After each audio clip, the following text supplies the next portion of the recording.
Dude, right on time. So as I was saying about the fucking Israeli Pakistani or The mermaid Palestinian, pussy. yeah. What's up, guys? Welcome in. Welcome to Pushing Mongo. Did you just run? Dude, I just ran to the door to grab something. Whew. Tripped over a little plant of Shan's, dude. Kicked that motherfucker everywhere. Go ahead and catch your breath, bro. Dude, no, there is no... Well, I dabbed on the way here, too, so give me a second. Woo, doggy. It's like Tuesday, I think. I don't know, I'm lightheaded. But, welcome to fucking Pushing Mongo 14. If this is your first time, I usually don't sound like I'm struggling this bad. No, I'm usually struggling. Yeah, but welcome in. Thank you for joining us. This is Pushing Mongo 14. It is Tuesday, October something.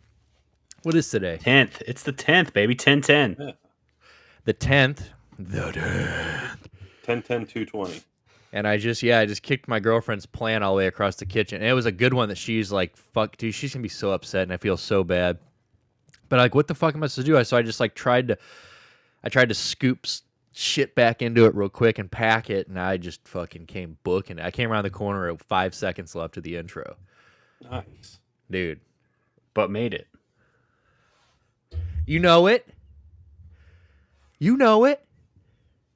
You're a fucking fly god. Dude, no doubt. Well, anyway, welcome in. We're going to be doing a lot of shit today for the next 2.5 hours. We're going to be chitty-chatting. We're going to be chilly-willy. We're going to be hanging and banging, slanging, changing. But we're going to be reading fucking... we got a new letter from Chef, long one. We got a reply to Chef, long one. Dude, he replied quick as fuck this week. It was like I sent it to him, and then we Almost had the like reply. Like, dude, he was just like staring at the app, waiting for it. It's almost like he doesn't have a whole lot going on. Yeah. It's almost like he's in prison. It's almost like he's locked up for 23 hours a day, bro. Yeah, no shit, dude. It was wild. I don't know. Do we know if your fucking... I hope our pictures went through. So we sent him some pictures of... Stu sent him some pictures of a little logo design that he fucked around and made. And I hope that they went through. You know, they look at all that shit. And I don't know. You can't look at... Was it an email or was it like a snap and send? I did a snap and send. Okay. Yeah, I don't know how you look at snap and send inboxes, because when you click on it, it just takes you right to the snap screen. So, like, I don't know. I don't know if you can look at shit that you've sent back. Yeah, you can see the ones I sent. Oh, nice. Nice. Well, I guess maybe they did get in there if they show up as sent. Cost me a stamp a piece, these motherfuckers. Dude, we're getting shook down by the state of Idaho. That's how they get you. God damn. I got to get a little drip going on. God damn, that's a dab drip. Whew. But yeah, dude. Is your cam looking a little pixelated to anybody else? Me? Yeah. Yeah, look a little rough over here, but we still know it's Nick. Yeah. Oh, good. Pixelated. Damn, dude. Pixelated? What the fuck? Hold on. Dude, what is going on here? I pay for this app. They were going to owe me money. I can just turn on the... Oh, it's all right, dude. Yeah, I see it. That looks that looks bad, dude. What's going on here? But yeah, so while I fix this, we're gonna be fucking with the chef stuff here in a little bit. We've got a lot of talk. We heard Stuart talking about Israel, Pakistan, or Israel and Pakistan, but we're gonna get into Israel, fucking Palestine here, because the goddamn world is at war right now. It feels like. This is that holy war that all the conservatives have been waiting for. Dude, they're fucking here, ready to go. This is the one that they've been funding for the last 30 years, bro. Boom. Okay, yeah, do I still look pixelated? Yeah. Damn, dude, that's so skeet. It's all good. It's all good. We're not the prettiest podcast. No, I mean, but that's kind of skeet. Well, here, I'll just go to the integrated one. That looks a little better. All right, well... We're not getting high def this week, fellas. You can't see shit, but you see me. They'll live. It's damn, that kind of sucks. What is going on here? Maybe my internet's fucked up or something. maybe a little bit, but at least we're on. Yeah, that kind of sucks, dude. But yeah, dude, we fucking Browns are back this week. That makes me sad. I don't, we'll talk about that here in a little bit because Do that's we have to? yeah, dude. Of course we do. Of Uh, course we do, dude. Dude, I love this. Yeah, I'm watching. I just pulled up the kick stream, dude. I look like I'm shooting in like '94. Hell yeah. Gotta love that. I didn't watch. I didn't see American Pie until like well into the 2000s, and I was amazed that webcams were a thing then. Was that? Oh, is that when he was talking to that one broad? Yeah, they were gonna they were gonna fuck or something on webcam or something, and the whole school's gonna watch. I was Yeah. like, you could do that in like 1999. Dude. I didn't know webcams were a Didn't they thing just then. bring back not American Pie, but didn't they just do like a shitty straight to like I swear they just did like a shitty straight to like Netflix or something movie. It was like a knockoff of like the younger kids who are now in that school or some shit like that. Wouldn't be surprised. I could totally be wrong on that, but I feel like it was like maybe I don't know if it was Netflix, maybe it was like Amazon or something. You never know. I mean, you never know. It wasn't like a wet hot American summer or something. Wet hot Americans. I don't know. Is that a thing? What's that? That's another like film. Was it like part of that series? No, but it was in a similar vein, and like a lot of people that are big now started then. Like the original film, 2001. So like this is so young Janine Garofalo, Molly Shannon, young Paul Rudd, Christopher Maloney, Elizabeth Banks, Michael Ian Black, the very first film that Bradley Cooper was ever in, a young Amy Poehler, like also all these like young upstarts that ended up being like huge later.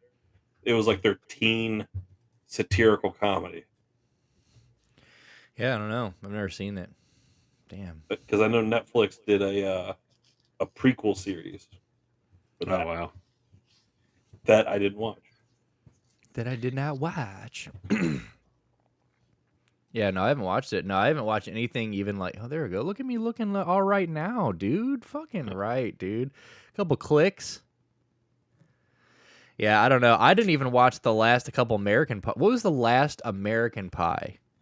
The last Was it American Pie Wedding? movie. That's the last one I watched. Shit. Or no, I watched American Reunion.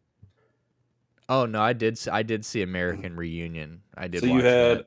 American Pie, American Pie 2, American Wedding, American Reunion, American Pie Presents Band Camp, American Pie Presents The Naked Mile, American Pie Presents Beta House, American Pie Presents Book of Love, and in 2020, American Pie Presents Girls Rules. And Eugene Levy was in all but one of those. Damn. So he's pushed? Did he write those movies? No, he just got paid. Yeah, that's kind of fucky. Eugene Levy has never been one to turn down roles. Yeah. Well, I mean,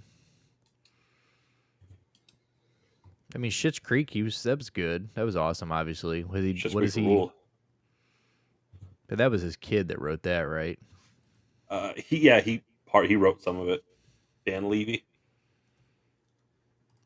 What a guy. Yeah, Dan Levy's cool. But Eugene Levy will never turn down a movie. What is he, like 3 a year? This dude averages. I bet he averages at least a film a year, and that we're talking like since the 70s. Yeah. No. Yeah. No. For sure. That's wild. What is he? 80? Oh, 76. Okay. 76, yeah. I'm surprised he's that old, actually. Yeah, I am too, kind of. Ooh, dude, look at this list of movies. That is pretty. Yeah, man. Started in 71. Jesus Christ. So this dude's just been just never quits. Did you ever watch SCTV at all? No. SCTV was like the Canadian version of Saturday Night Live. Oh yeah, no, I remember. Didn't you used to have that on DVD? Yeah, probably. I'm a huge SCTV fan.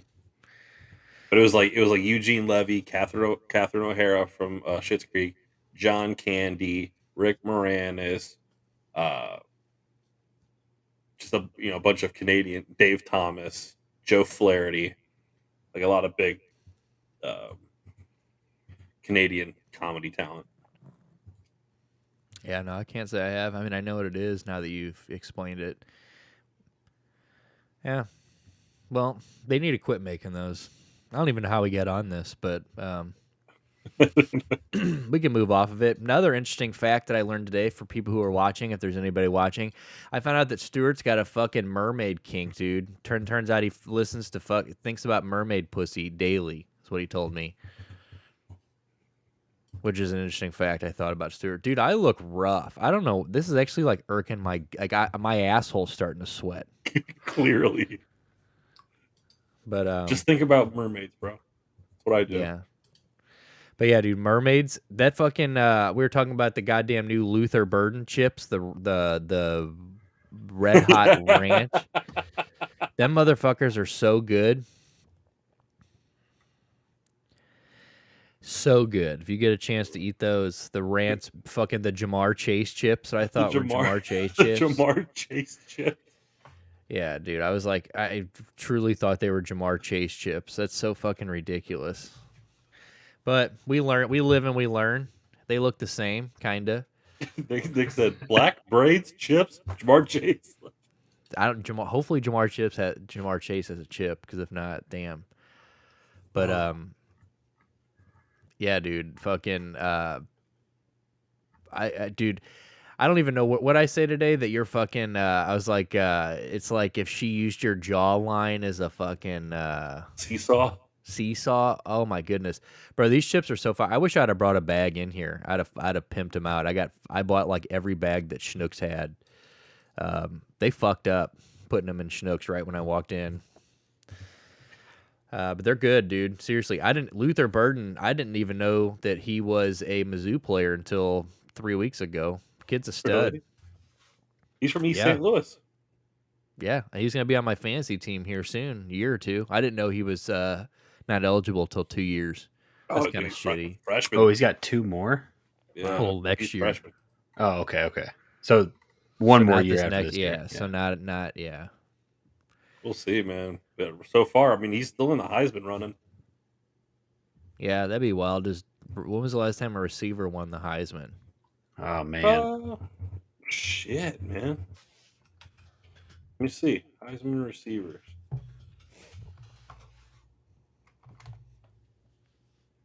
I mean, it's got to have been.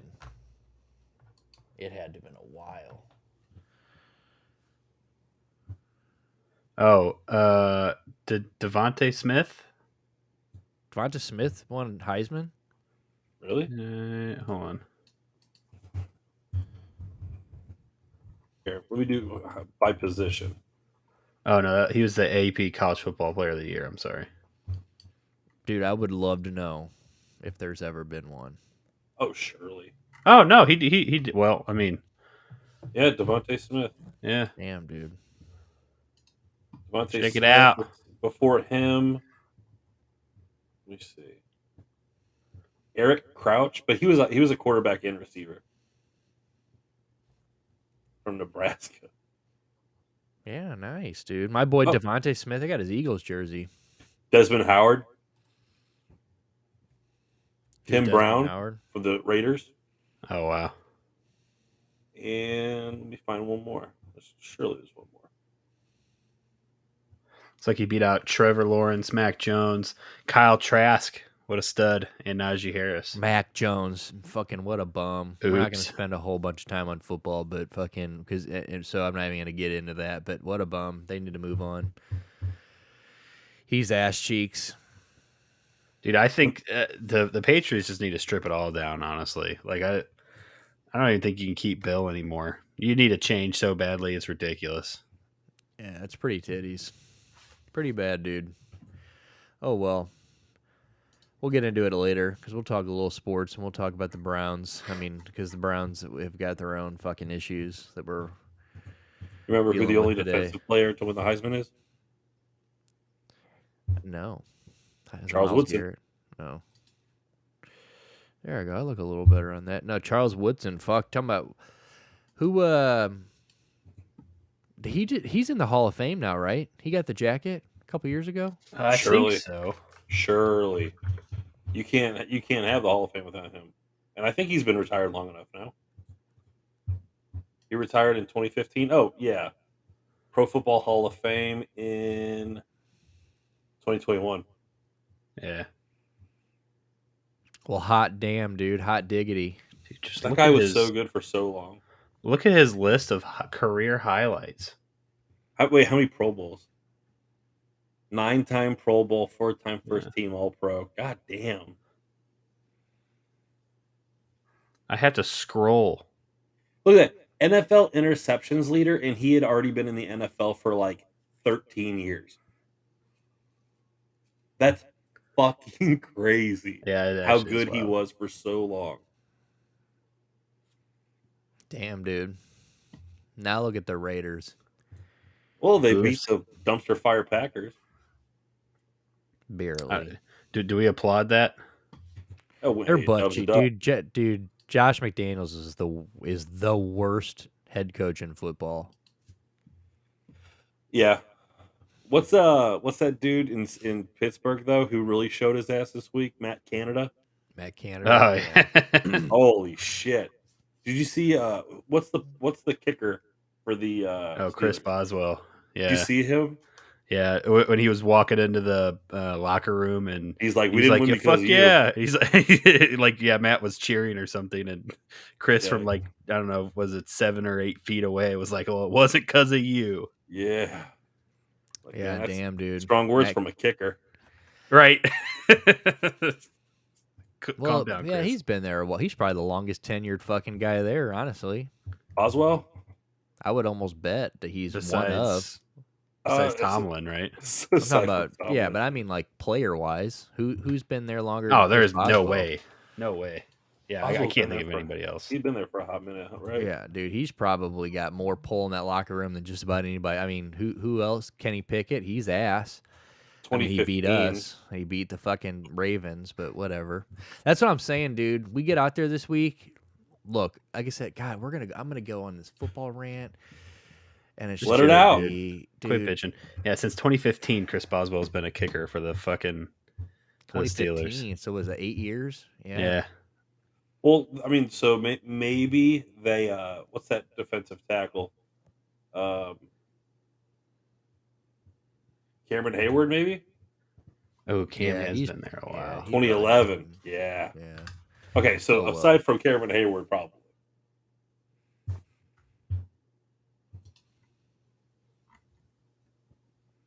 Yeah.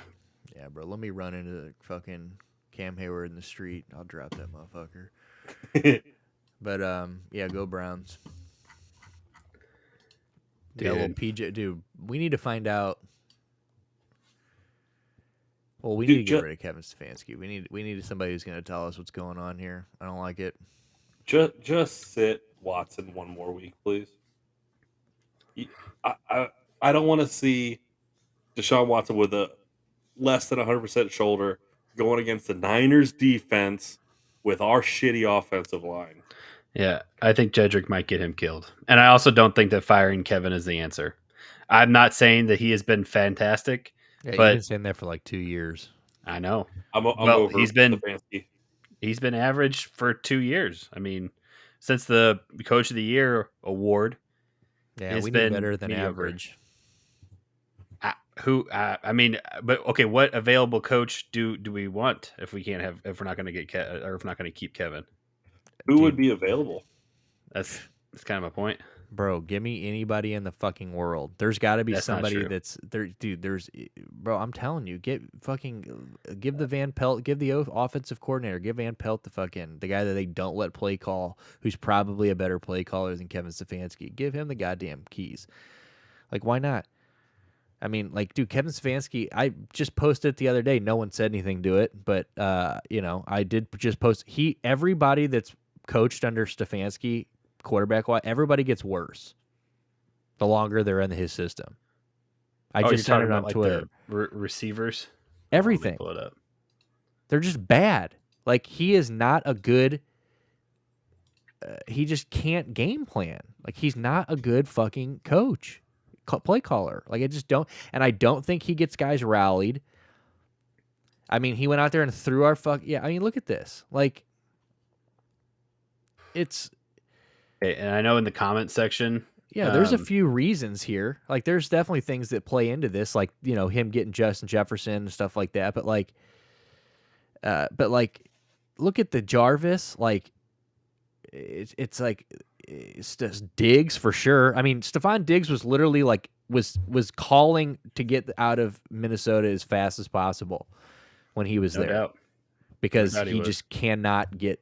He just doesn't know what he's doing, and it pisses me. Like, how long are we gonna do this? Like, it's like how many years are we gonna do this? And we, the whole argument of, well, who are we gonna go get? Like, dude, every year. Or every couple years, like, dude, like the Mike McDaniels of the world, there are probably people out there that deserve a chance that we just aren't giving the chance. Like, there's got to be somebody. Look at all, like, there's a picture of the Browns sideline from a couple years ago. Yeah, dude, I was just about to bring that up. With Mike Shanahan or Kyle Shanahan, Mike McDaniel. Yeah, dude, they're all on the Browns sideline. We've had geniuses for years. Yeah. Like, we just always have. We've always got people who are like ready to go. But we just don't give him the keys. Like, maybe this Van Pelt guy's it. Like, I can't confidently give you a guy that we can go out and get that stands out, that, like, on paper sounds better than Kevin Stefanski. But, like, dude, how long are we gonna fucking do this? Like, I mean, last week is still the most mind-boggling thing I have ever seen in my entire life in watching football. You're telling me that you practiced with the quarterback running the ones all week long. You watched your quarterback, your franchise quarterback, stand on the sideline, not throw a pass all week fucking long because his shoulder hurt, and then come Sunday when he doesn't play, you throw that poor motherfucking 5th round draft pick out there and have him throw the ball 40 fucking times. Are you out of your motherfucking mind? Like, here's the problem. I don't care if he's only done that once. That came from his big, dumb fucking head. The fact that he thought that was okay is inexcusable. I don't want that guy running my fucking team. I don't want a guy who then goes out there right after he does that. Like, it's your fault that we just threw the ball 40 times with fucking Dorian Thompson-Robinson. Yeah, and then got on the fucking podium afterwards and go, well, Deshaun was cleared to play. He just chose not to. Oh, yeah, that's the answer. That's the answer. You mean from the guy from the city who just fucking ran Baker Mayfield out of town because he played hurt? He made the dumb decision to play hurt and fucked his shoulder up and it never the same until now. Like, what are we doing here? Like, what the fuck are we doing here? It is the most asinine, stupid fucking thing I've ever seen in my life. And it's like, what are we doing? Like, are we really gonna push it to the point where it becomes a Deshaun Watson runs him out of town? Because again, we've had this conversation. We know who's gonna last longer. And like, sure, it can get to that point but do we really want that? No. Do we really want there to be another headline surrounding the team and Deshaun Watson of he didn't like the way it was going, so he ran Kevin Stefanski out of fucking town? We don't want that. But we could easily just fire him and say, well, here's a goddamn 2-page list of reasons on why we've gotten rid of him. Because since he won a playoff game, he has been standing around with his dick in his hands, doing nothing. Coming out to every press conference, giving no information. And now we already got no information out of him. So then he comes back, throws Deshaun Watson under the bus, which is something he's never done in his career. So he decides, I said this last week, never wants to give any information, decides, oh, okay, I'm going to give information now and throw my $230 million fucking quarterback under the bus. Like, because that's a smart idea. And now he's gotten run through the fucking mud for that. So now he's reclused even more. Now all he wants to do is day to day, like he did today. Day to day, part of his rehab, day to day. I don't want to hear that shit. You know why Mike Tomlin takes dog shit football teams to 500 every year? Because he goes out in front of the media and fucking tears their assholes apart. He holds everyone accountable. He shows emotion. He's not some fucking robot. Like, Kevin Stefanski is Chat GPT, dude. You go and you type in, fucking draw the play. What do I say at press conference to not get in trouble? Okay, say the team played hard. You're going to learn from your mistakes. We're going to get better. See ya.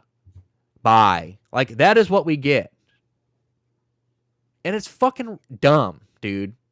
So this whole, like, well, he's been average. Dude, we've been average for 20 fucking years.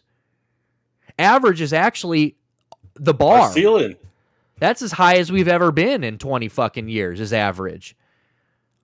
So now we've got a $230 million quarterback. We've got receivers who aren't going to be here next year. Like, let's not act like that, like, if we just piss away another fucking year. Sure, we get Nick Chubb back, but is Amari Cooper here next year? I hope he is. Donovan Peoples-Jones going to be looking for a fucking check? Well, he needs to get the fuck out of town anyway, DPJ. Right, but it's just one of those things where it's like, I'm just kind of tired of the average. Like, it's like we're at this point we are so chips in that, like, we've got to do something. Like, maybe firing Stefanski isn't the job, the thing to do right now. And while the city, because right now the city of Cleveland's on fire over the Browns. Yep, they're fucking, But I'm telling you, like, but now you're also, your point is that he's been average, and you don't know who else you're gonna go. He's dog shit. And, like, I'm going to stand on that. And, sure, he gets guys open. But, again, why is every quarterback that plays in that position under him missing wide open quarterbacks or wide open wide receivers? Well, one, because we have a tackle that can't tackle. He drafted him. Yeah, pretty sure. I think that was him and AB. I think that was our first pretty sure. So it's his fucking fault that Tristan Wirfs is out there swinging his big old dick in New York. Baker, actually, Baker, in for Tampa. Baker. Yeah. And we've got a fucking revolving door at left tackle. That's his fault. He can't fucking game plan. We clearly saw that because 6 days of not watching Deshaun Watson play was clearly not enough time for him to draw up a game plan for a backup quarterback. You watched him practice all week. Yeah, well, and he didn't change his approach. Didn't change at all. That's what Nothing. Surprised me. The defense can make adjustments, but the offense doesn't. Did you see what Jair Rodriguez said last night, or Jair Alexander said after that game last night? Where he said, well, he stood at his locker and said, it's becoming pretty clear that we just can't allow any touchdowns. Basically saying that the offense sucks dick and that they can't score, so they just can't let up points ever. That's going to be us. Is that who we want to be? Is that who we want to be? Is just we've got a $230 million quarterback who we've pissed off because we threw him under the bus. He's got a contusion, whatever the fuck's going on. We got a XFL PJ Walker at quarterback. It drives me fucking insane. Yeah, I mean, we're 6, in my opinion, we're 5 months away from making a decision, and we are 2 or 3 months away from another good time to make that decision. I like firing him, this far into the season. I feel like is a punt, because it's going to have to be Van Pelt or Schwartz, and it'd probably be Schwartz because he has the experience. If I had to guess, I doubt think Schwartz. Yeah, I mean, maybe. I mean, he's a shitty head coach too. Shit coach too, which I understand. Like, there's not, but like this is the time where like you let somebody like Alex Van Pelt, somebody like young, who's got the team's ear. I mean, maybe it is Jim Schwartz. I mean, maybe you just go out there and throw a guy out there, like, you don't let him call any plays. He's the head coach. Van Pelt calls plays. He's just there to fucking crawl in the asses because he's clearly got the defense played. But, like I said, because we're about to become that team where we just dominate everybody, but we are going to lose by 14 because the offense put up 0. Yeah. I think we are that team, honestly. Like we're not at full strength. We're not against the fucking Cincinnati Bengals. We weren't. Well, it's like the 2000 Ravens. They had this world beater defense, but for 4 weeks of that year, they weren't able to score an offensive touchdown. So they had to make drastic fucking changes. They had to bench the QB. They had to completely change the way that they look at the game on the offensive side of the ball. We need drastic changes, and Stefanski's not the dude to do it. So this year, as far as I'm concerned, this year's a bust. I mean, we're 4 weeks in. I'm not going to. We're 5 weeks in. 2-2, and we've had 2 good games. We've had 2 completely awful games. I don't know the truth of our team yet. I feel like here's the thing. That's what I'm saying. I don't think we are that team with Deshaun Watson there. Like, I don't think he plays his best game since he's come back, and now he can't play. And here's and now you got Browns fans talking about he needs to learn how to slide. Well, you know why he got $230 million? Because of the way he plays football. Like, that is why he has $230 million. That's why everybody in the world wanted him. Because that's why, despite everything, every bad stigma and every bad news article surrounding him, still had half the NFL going after him because that is how he plays. He's a bulldozer.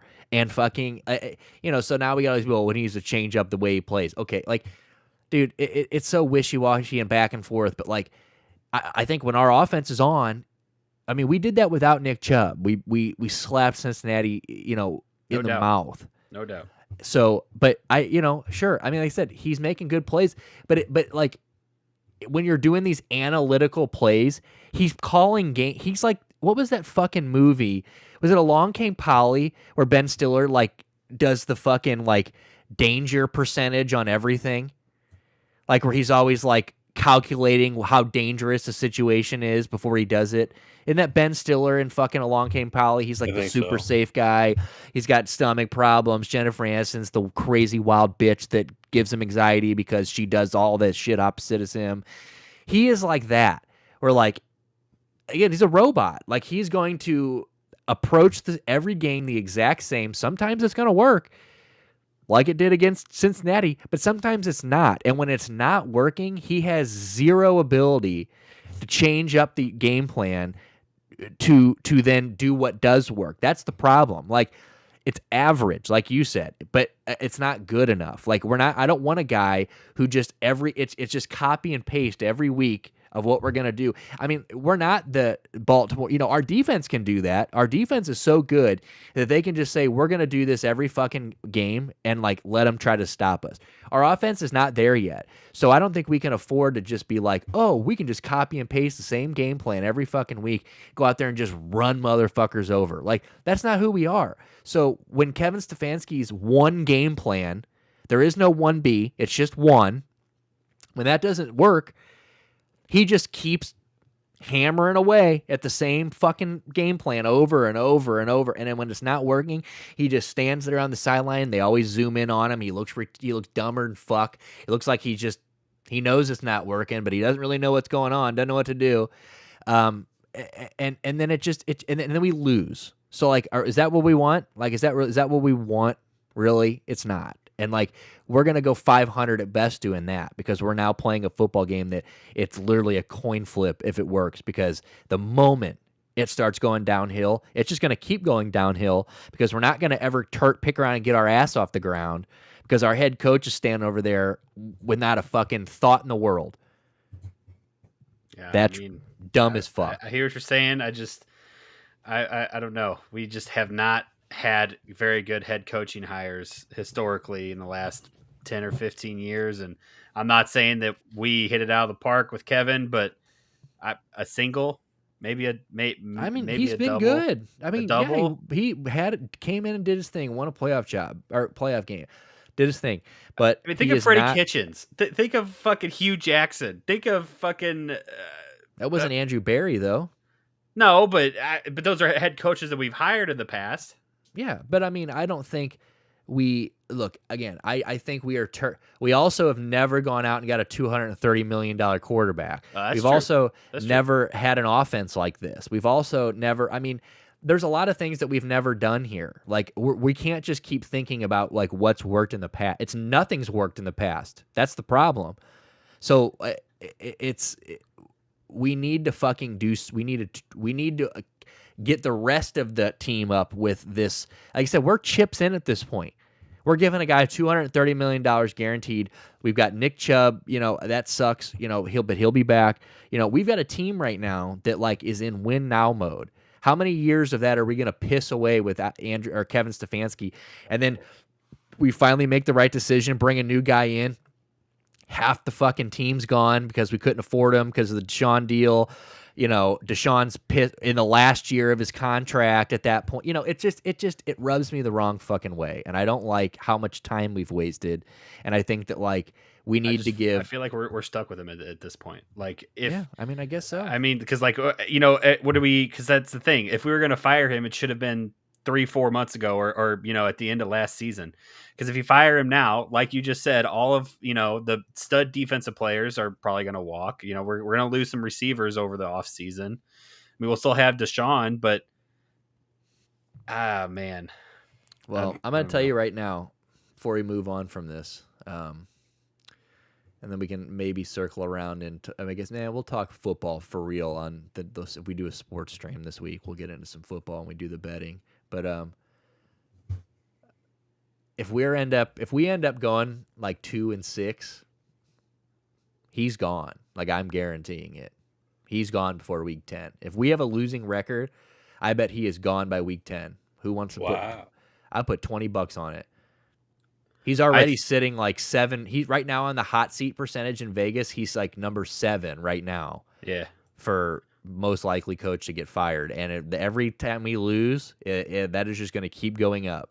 I think it depends on if Deshaun plays or not. I don't know that he'll get fired if PJ starts 2 or 3 games, which shouldn't happen, right? We should have Deshaun out there. If not this week, hopefully next week. But we might. We very well could. I just kind of doubt he gets fired when you're playing backups at quarterback. I mean, we'll see. I mean, I definitely, I don't think it. I hope I'm wrong, and I hope all the people who think that Deshaun and him, there's already like rifts there. Oh yeah, probably. I hope that like I said, I think that Deshaun has. It's more than likely up to him. So I would hope that we can just make this happen. Hopefully Deshaun goes out there because, I don't know if anybody's watching. Like I said, we got to get off this because we're going to do sports for 2 fucking hours. I can already feel it. He does that Lockerverse show with that dipshit Quincy Avery, his quarterback coach, who is a failure. It's funny that he has got like this big name, like other than Justin Fields and fucking, Deshaun. Yeah. He's got, and Deshaun is by far and he had what's his face that passed away a couple years last year, Dwayne Haskins. Mm-hmm. But the guy is just a bum, and but he does those little things where they break shit down and film down and all that stuff. On like half the time that they talk about a scoring play, Deshaun has like checked the play to something he's wanted. Like it's almost across the board. Anytime we score, he's talking about like, yeah, Kevin gave me the offense, the keys, and like lets me check when I see something. And like, he's like, as soon as I got to the line, I checked it. I saw this. And I knew it was going to be 6 almost every time. So like, to me, that sounds like he's letting Kevin call the play in. He's getting up to the line going, what the fuck is he talking about? Calling his own play and scoring. So to me, that sounds like there's a little rift there. And if our quarterback sees it, I don't know. I'm just tired of seeing this. This is maybe I'm just feeling a little uneasy. This it's Tuesday. They are off today. But here's the last thing I'm gonna fucking say, because then we're moving on. And front office, I will fight you if you got like a 10-second rebuttal, because every time you talk, I just want to keep talking to you about it. And like I'm about to just say, meet me in Discord or get on Xbox. Show's over. Let's play a game called. So do I have a 10-second rebuttal or no? You get a 10-second rebuttal after this, okay? And then we got to get the fuck off the Browns. I hear you. But the Browns here are doing picture days and all this stuff.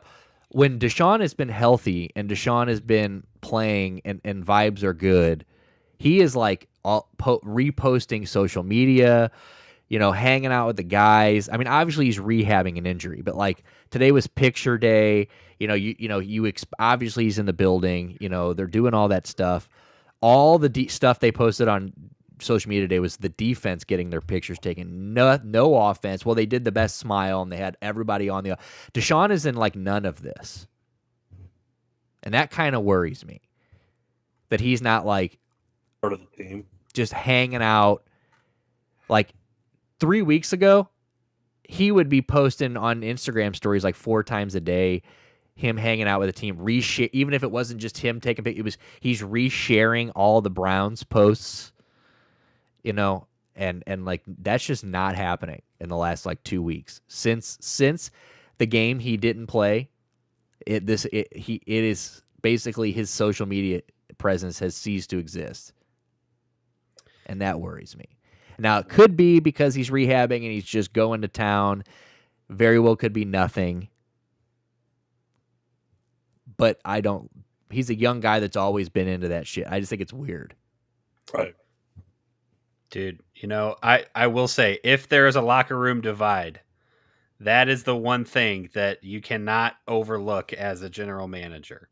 Okay? If your starting quarterback, your franchise player, is pissed at your head coach, you either need to mend that relationship immediately, if that's the case, right? I mean, we don't know. It's not like anybody's come out and said publicly, "Oh, fuck that guy" or anything. But if that is the case, that is 100%. In my eyes, something that you can hang firing on, or something that you have to repair that, because it doesn't matter what point in the season you're in, that needs to be fixed. Okay, and if that turns out to be true, the front office I'm going to be singing a different tune. That's all I'm saying, dude. If we're 2-5, I'm pulling my dick out on the show and getting us canceled. So fuck it, dude. Show's over. But all right, so we're off this. Let's get off this. I feel like I told you, I felt like it was in my chest. It was boiling over, dude. I was about to let go. So sorry that Stuart just sat there in silence for 20 minutes and watched me yell. But we're going to move on. So there's a few things that are going on. The BET Awards are going on tonight, and I am actually fucking pumped about it because our girl Ski is fucking performing, and I can't wait to watch that ratchet bitch get up there and shake her shit at the BET Awards tonight. I'm pretty sure Conway is up for Lyricist of the Year. There you go. Oh, wow. Let's get my boy Conway the Machine a fucking BET Award. I doubt he wins it. Can we pull that up? Can you pull up the BET? Yeah. Can you like just pull up like the categories and shit? Yeah. Yo, did you see the old school performance that's coming out tonight? No, it's like old rappers. Yeah, check this out. Sugar Hill Gang doing Tight. Rapper's Delight. Tight. MC Light doing Tight. Cha Cha Cha. D Nice and Big Daddy Kane. Oh baby, the daddy. Oh wait, so have they listed some of the people? Like this is Viewers' winner. Choice Award. Oh well, it's probably on right now. I mean, there might be on right now. That's the winners section, bud. Yeah, I mean, I don't know. Honorees. That's what you're looking for, right? Honorees or no? No, yeah. I think. I mean, it's gonna have to be winners. Winners, fuck it. Dude, Lifetime Achievement, Busta. Fuck it, dude. Let's scroll through here. Yeah. So yeah, Viewers' Choice Award goes to Beyonce, I suppose. You won't break my soul. Best female you artist. You won't break my heart. You won't break my heart. Yes, sir. St. Louis represents. Right, SZA. Let's go. Let's fucking go. Who'd she beat out? She beat out Beyonce. She beat out Aerie. She beat out. Can we scroll down a little bit? She beat out Cocoa. She beat that bully bitch Lizzo. Damn. She beat Nationwide is on her. Did you see who just brought Lizzo up on stage with him like the other night? Fucking Incubus? Yeah, Incubus, and she played the flute. Yeah, I saw that. Serious? She was like Lizzo. Yeah, and it looked so awkward. Yeah, it feels awkward. I didn't see any of it, but that feels. Look awkward. at SZA looking like a whole goddamn snizzy snack. Sorry, Shan, but that's a fucking. Well, That's man. a Twix bar, dude. Let's Left fucking, or right? God damn, the whole thing. The whole fucking thing. As a packaged Twix. God damn. All right, so St. Louis represent. So is there a best? Okay, interesting. Best male pop artist. Usher and Chris Brown. They split the fucking best thing. male R&B and pop art. So they both won? I guess so, dude. I don't know how that works. How the fuck does that work? We're just gonna keep forgiving Chris Brown, aren't we? Yeah, I guess. Dude, he is our Michael Jackson, though. I'll give him that. Like, he is that good. Maybe Brown? like he is like that. Dude, dancing. Nobody sings a hook like fucking Chris Brown is ridiculous. Like, he just has been suppressed because of beating Rihanna's ass. But beating these guys. The Weeknd fell off a the fucking cliff. Weeknd. Well, he did. Drake. Well, he did just sell like $1 billion worth of tickets or something. But he's doing some ungodly amount of touring. But yeah, he just broke like $1 billion or something in tour revenue. Damn. For this tour. He's like on, like, it's a world tour. Brent Faiyaz. Adele's all about Brent Faiyaz. I can't get into him. He's super talented, but I can't get into his music. I want to. Every time he drops something, I listen to it, and it's just too, I don't know, it just moves too slow for me. You won't break my soul. You won't break my soul. Dude, does this count as a group? I guess. Drake had this broad at one of his shows a couple weeks ago. She actually is a little better. We lost Stu. Stu's back. Stu's back. Welcome back. Bye. Dude, get him out of here, dude. Get him the fuck out of here. Okay, so who'd they beat out? How are they gonna? I guess that might be the right choice. Quavo and Takeoff would have been like the easy choice. Easy choice, yeah. Yeah. Rest in peace, Takeoff. Rest in peace. Best collaboration. Future. Are these ones that featuring Drake? Damn. So have they all been chosen? Like, what the fuck is going on here? I don't know. Because the BET Awards, they're tonight. Like, I don't know if. Yeah, I mean, you won't break my soul. Okay, well, let's just keep scrolling. I want to know. Okay, so Wait for You. Never heard this song. Another Future. Everybody calls him a goat. Don't understand it. Do not get it. I like Future's old stuff, but some of the newer stuff is Dude, anybody that's got to rap with auto-tune, get out of here. It just does it kills me. Creepin', Metro Boomin, The Weeknd, and 21 Savage. Yes, sir, but they lost. Look at fucking Ice Spice, dude.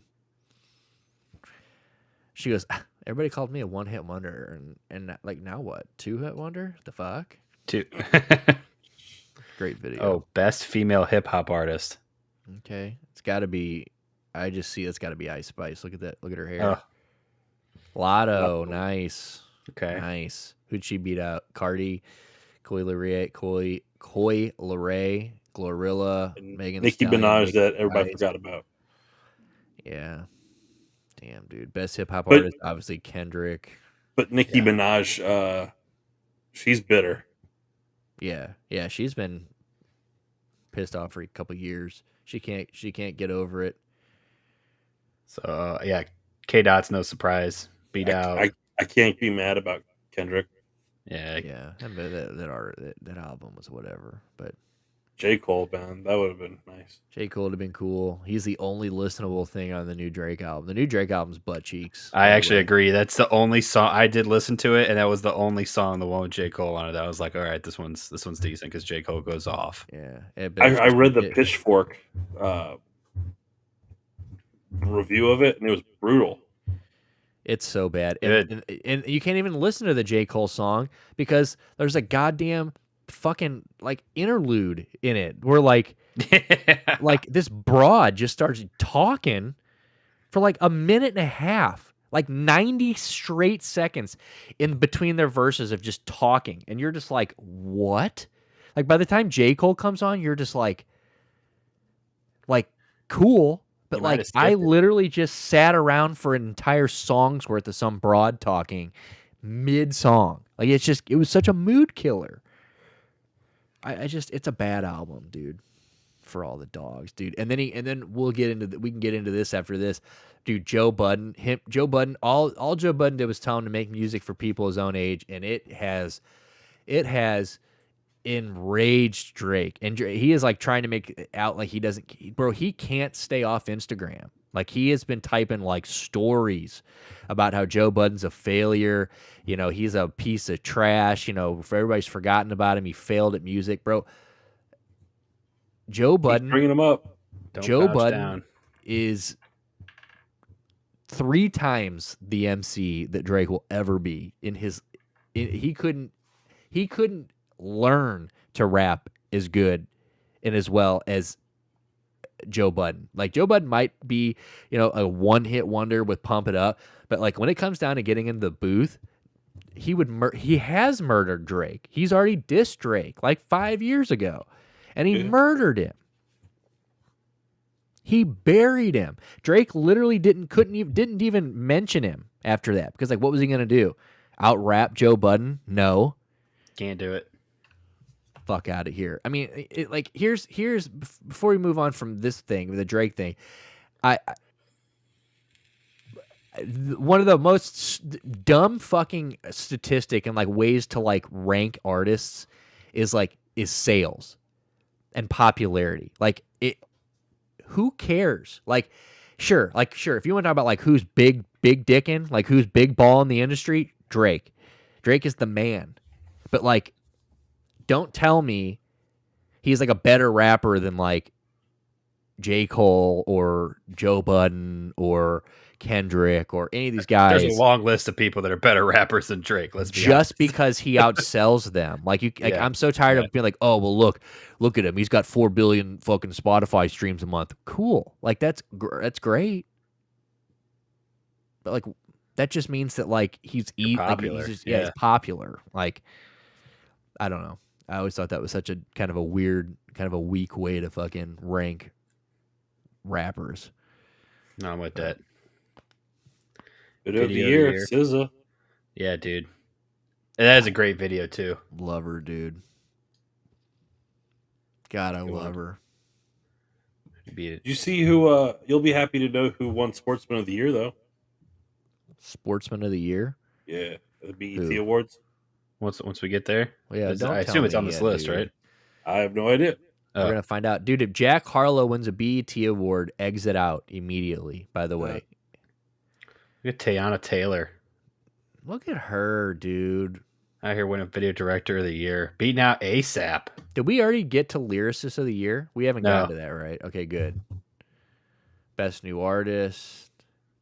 Look at Cole Bennett down there, dude. Props to Cole Bennett being nominated. Lyrical Lemonade. He makes some great videos. Yeah. Best New Artist. Coco Jones. I can't see. Oh, there we go. Coco. Damn, I actually can't believe she beat out Ice Spice. Yeah. Yeah, that's actually nuts. Glorilla. Album of the Year. Dude, I have not heard a whole Beyonce album in my life. Renaissance. Oh, really? SOS, yeah. Album of the Year. They had an album together. Oh, they co-won again? Yeah. Damn. It was a tie. Damn. I think that should have been SZA's, but dude, that's weak. Even if she lost, that's weak. Yeah, don't split the award. I kind of have to agree. Dude, if Beyonce won again, then give it to Beyonce. That's almost how I feel like you almost know Beyonce won. But they're just like, we can't give it to Beyonce. 700th BET award. Yeah. They're like, we can't let her win again. Split the award. Dude, they don't even call Chris Brown. Oh, never mind. It's called Breezy was the album. I was going to say, are they just calling him Breezy? Just like kind of get you to scroll by him? No, the Kendrick Lamar album was a step back. It just wasn't good. I mean, it was all right. It was good. I like some of it. I didn't like all of it, though. I'll say that. I didn't like all of it. Fucking Chris God Brown, did like whatever. Dude, God did is DJ Khaled has got to be stopped. Somebody's got to fucking stop this guy. Yeah. Like he just takes, like you see a track and you're like, damn, dude, you like there's these 3 rappers you never ever thought you'd hear on a track together, and you're like fucking pumped for it. And then you find out that he's got him rapping on some disco beat or some like fucking, techno ass beat, and you're like, what in the fuck did you do? Like, just put him on a regular ass beat. Like it's almost like I got a buddy who can't listen to Run the Jewels, which, I find kind of ridiculous because Run the Jewels is great, but it's a little surprising.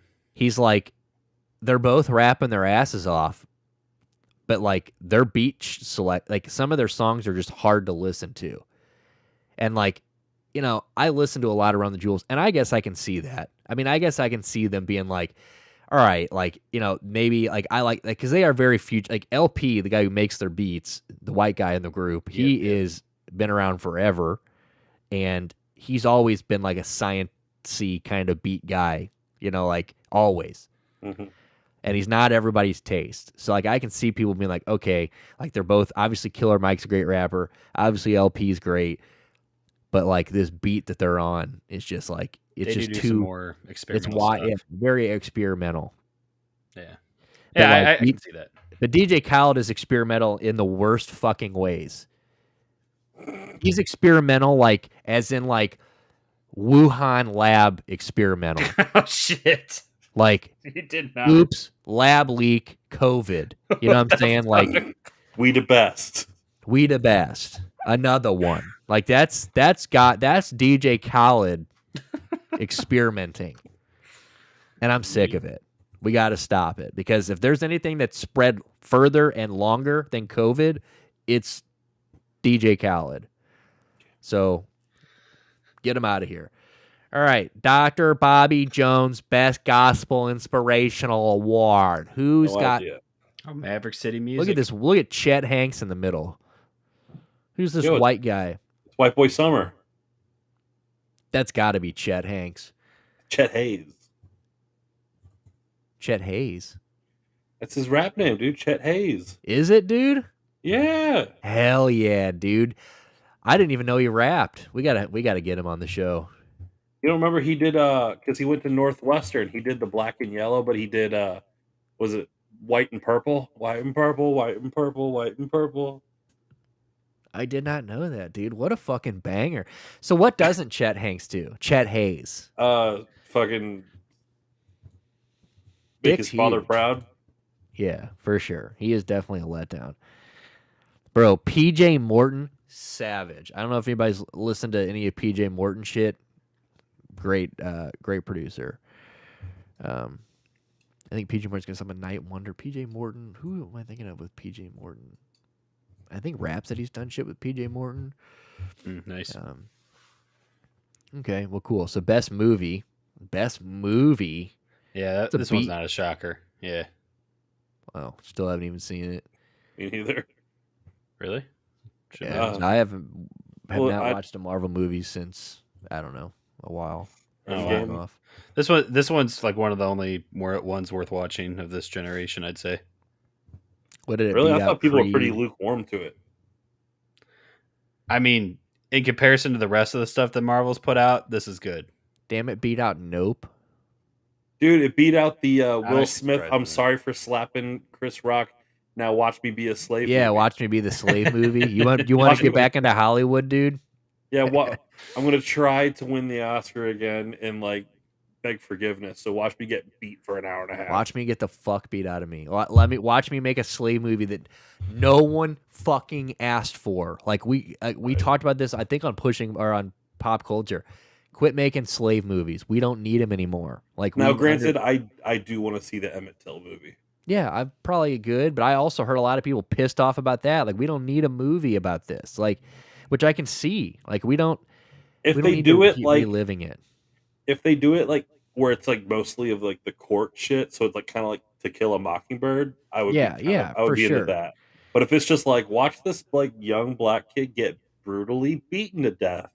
Yeah, and I don't want to see that again. I saw that too many times.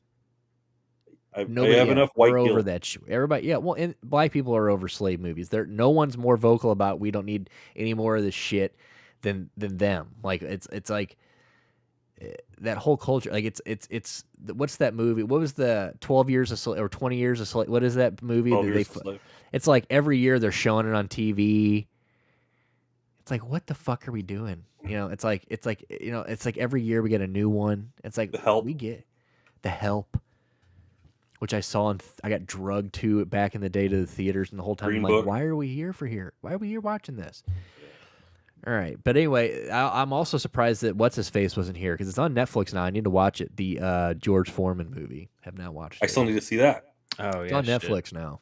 Kind of forgot Yeah, about that. I've tried it. I keep trying to talk my wife to watch it, so I'm gonna have to go solo. Yeah, dude. I mean, domestic violence. All right, so best actor. Best actor. Not Will Smith. Yeah, dude.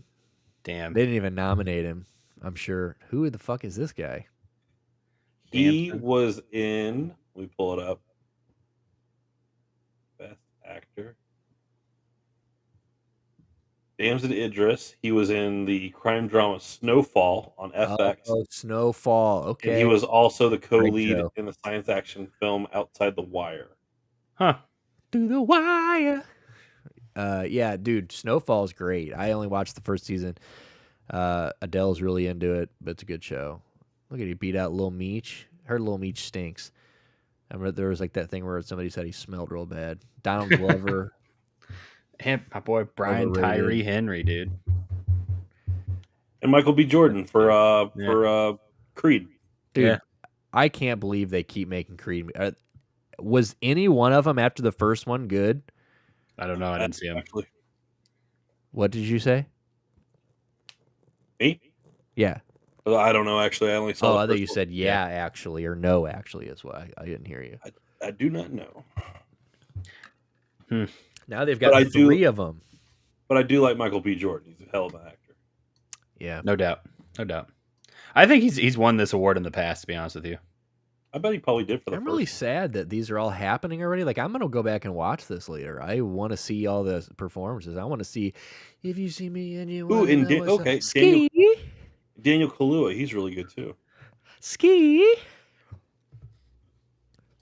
Yeah, dude, I'm gonna watch her fucking perform. I emailed her yesterday. Who? Sexy Red. I just emailed her whatever her link on her Instagram that says inquiries. did you really? Fuck yeah! And I even said in it. I was like, yeah, I made it very clear from St. Louis, and that we're proud of her. And that, but I told her I was like, I'm the only one still in St. Louis. I said, so you would either have to call into the show like on a FaceTime or have no problem swinging by my place. You can be you can shoot live on my like, dude. If she just rolls up to Gravois and shoots from my room, co-cam, sick. How fucking we would be, bro. That's what we need. We need Sexy Red to come to my house and shoot live. There you go.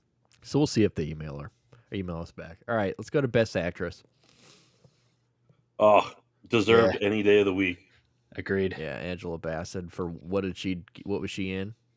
Though This year she was in. Let me see. God damn this. Oh, she was in Black Panther: Wakanda Forever. tight. Oh yeah, she was. I totally forgot about her in that. Honestly. But I mean, what a Davis, lineup here! I mean, Coco yeah. Jones, who she's on that Bel Air show.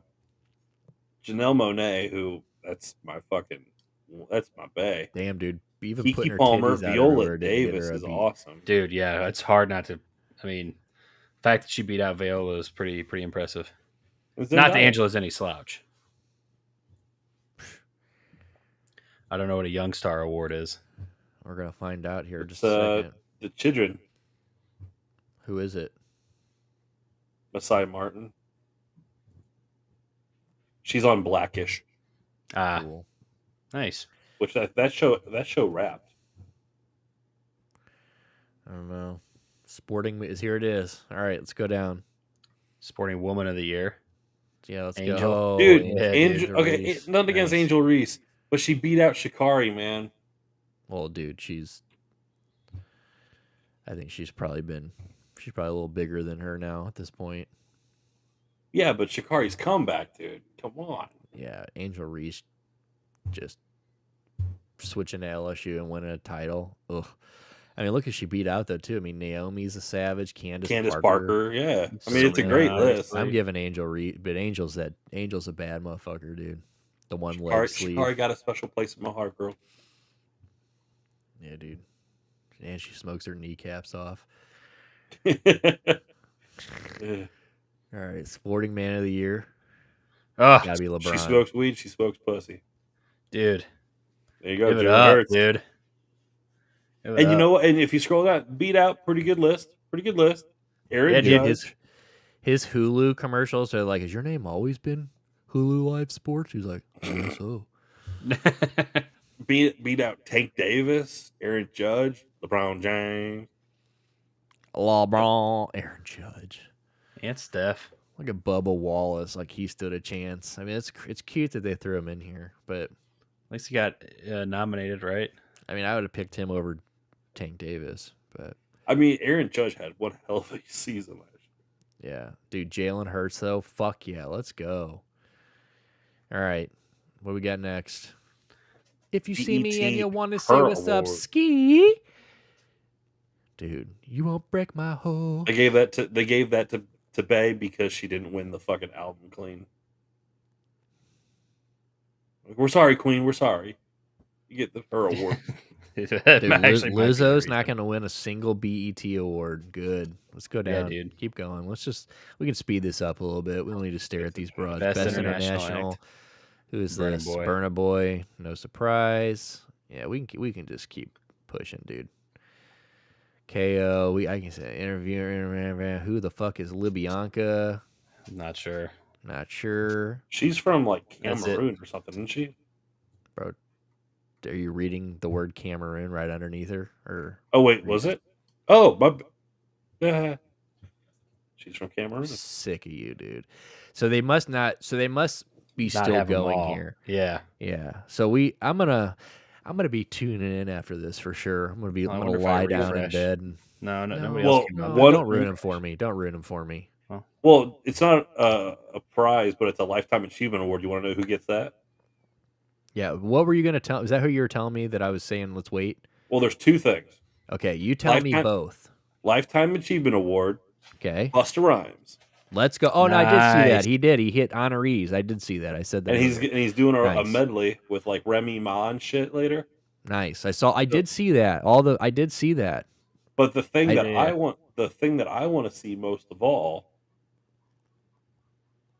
is Patti LaBelle is doing a tribute to Tina Turner. Nice. Oh, wow. Dude. That's what I want to cool. watch. Oh God, dude. Let us know if you got to drop off. To watch Patti LaBelle, dude. Dude. Respect. Dude. I saw Busta live last summer. Still Sweating his killing it? little ass off. Hell yeah, he's killing it. He does sweat, doesn't he? Yeah. Remember how fucking big he got? Yeah. He was swollen. And not in a good way. He's not exactly action movie fucking. He can still Bust spit anymore. though, dude. It's pretty wild. It's good shit. It is good shit. So yeah, I'm definitely gonna be watching that here in a little bit. All right. So what else has been going on? What else can we move on to here a little bit? Talking about, we can do the Israel-Palestine thing. We can talk about that. Hamas we is can fucked. talk about, yeah, we can talk about that. Before we do get into that though, I went to that wedding last weekend and I wrote this down. I wrote this in a note just to ask you because I knew I'd forget. I got super dressed up for that fucking wedding on Friday, whatever, after work, which was bullshit. Great wedding, beautiful wedding. I missed the ceremony, but the place they had this in Owensville, Missouri, which was just bumfuck. I mean, definitely a slave town. Like, Was it one of those like pole barn weddings? Yes, it was huge barn, renovated. I mean, it was super nice, but like they all whole wedding party slept on this big white house on the hill. Very very uncomfortable. Like there was one black guy at the wedding, and he kept going. I was talking to him, and he was like, "Yeah, I was talking." He goes, Shannon and I are talking to him and his girlfriend, and his girlfriend's like, "Yeah." So we already talked to. If we have to stop and get gas when we leave here, or anytime we're in this city, I get out. He does not go into the gas station. He's like, "Bro, I think I'm the only black guy in this whole town." I'm like, "Bro, you really might be." Very nice place though. You're the one black dude in Gasconade County. Like it was, and then we stopped and got gas on the way out because Shannon and I left after work because she had a wedding the next day. She had to work at 8:30 in the morning. I get to this Hoosier ass gas station. I walk inside. Guy's like, well, "How's your night going?" I go, "Good. I just came for a wedding." He goes, "Yeah, I see you got your little thing on." Your little thing. I was like, "Yeah." You know, like it was just like he was with your little doodad. He was like, "You fucking loser! Look at you! Who the fuck you think you is? You sure smell pretty." Hell yeah! You got any money I can lend? He goes, "Damn, big bucks." I'm like, "Dude, what the fuck?" So I literally bought a soda and walked out. So I was like, "Dude, see ya." But hour and a half there, hour and a half back. Worst drive. Gasconade County is 0.2% African American, by the way. Did you just look it up? Yes. 0.2%. And that's because there's like a minor league, there's like a high school basketball team there or something. You know what I'm saying? Like that's it. It's like the fucking Utah Jazz where they're like, they are the black community in Utah. That's it. But yeah, so anyway, so I got dressed up. I pulled out Dusty. So I don't wear cologne anymore. Do you guys wear cologne? Every day. I feel like it's being faded out in the world. Really? And I feel like cologne is dying. And like I have not worn cologne in so long. I sprayed myself with cologne, and like all I could smell all night was that cologne. I'm like, dude, I don't know if I can do this anymore. Yeah, dude, it's I find it overpowering often. And I only say this because I was watching something, and like I remember like this, it was like what they were talking about. They're like, cologne is an old, like it's such a old school thing. And I'm like, what do you like? And I guess I don't know anybody. Like my brother wears cologne, crazy amounts of cologne. Every time I'm next to him, I'm like, dude, stop. But most people I know nowadays like don't wear cologne. Now I ask them people that, and I'm like, and they're like, most of the time I hear no. Yeah, like it depends. Like if it's a big event or something, like if I'm wearing like a coat, I might put on one spray of perfume, a little perfume just to put on there. But yeah, generally not. No, I'm cologne like every day, definitely not. That's wild. So, sir, I guess you're sitting in an office setting and stuff. So maybe. I guess I used it, like the bank was probably the last time I used it consistently, I guess, which was like 2 years ago, 2.5 years ago. I wear pretty good cologne. Yeah, I do. I wear one called Y by Yves Saint Laurent. Yeah. Because it's, I like fruity scents. So this one is aromatic pineapple with a little hint of ginger, sandalwood, and bergamot. Nice. Lovely. Yeah, so it sounds confusing. It's very, very like tropical citrus forward, so it's nice. Cute. That's my daily wear. I got some Sauvage, dude. Sauvage is good. And some Mont Blanc, which whatever, but I mean, I used to buy like the Adidas cologne. Dude, the Adidas Sport. Got a new Adidas bottle, bro. There you go. Look at that. I used to wear the Adidas, and then I remember I used to wear Kiss cologne.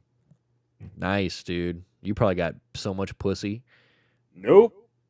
Yeah. Yeah, I would imagine there's probably a few restraining orders you don't know about. Maybe with my Kiss cologne, and let me see, what else did I have? My Aunt Denise, she used to sell the what's it called, Mary Kay. So she would get free samples of cologne. So I used to have like a collection of cologne. Dude. Yeah, I need to know. We need to ask the men out there. If you're watching, if there's anybody watching, or they do end up watching this, for the people out there, let us know if you wear cologne still. If you don't wear cologne, what the fuck do you wear? Deodorant. Well, I wear deodorant, but like, is that enough? I mean, for me, it is. I guess. I mean, I smell nice. My body wash is beautiful. So I feel like I get out of the fucking. Dude, I wash like a fucking So I am like a. I probably scrub in the shower like Howie Mandel scrubs in the shower. Like I am, like a proper germaphobe. Dude, I get every crevice. And remember, I always told you that since that guy made that status, that guy from River City said he can't trust anybody that doesn't turn around and let the water hit them spread their ass cheeks and let the water hit them. He can't trust them. I get it, and I'm dude. like, yeah, like that is like those are the truest words I've ever heard. And then I found out that Shan was just telling me about this. There's a lot of people in the world that don't wash their legs, like the bottom half, like they just wash like waist up. You can tell, dude, when like that shit's starting to get like a little scaly, like the dead skin just accumulates. It's gross. Dude, that's fucked up. I didn't realize like that's a thing. Like there's people that like they're just like, yeah, I don't like. So Shan worked with a girl back in like years ago.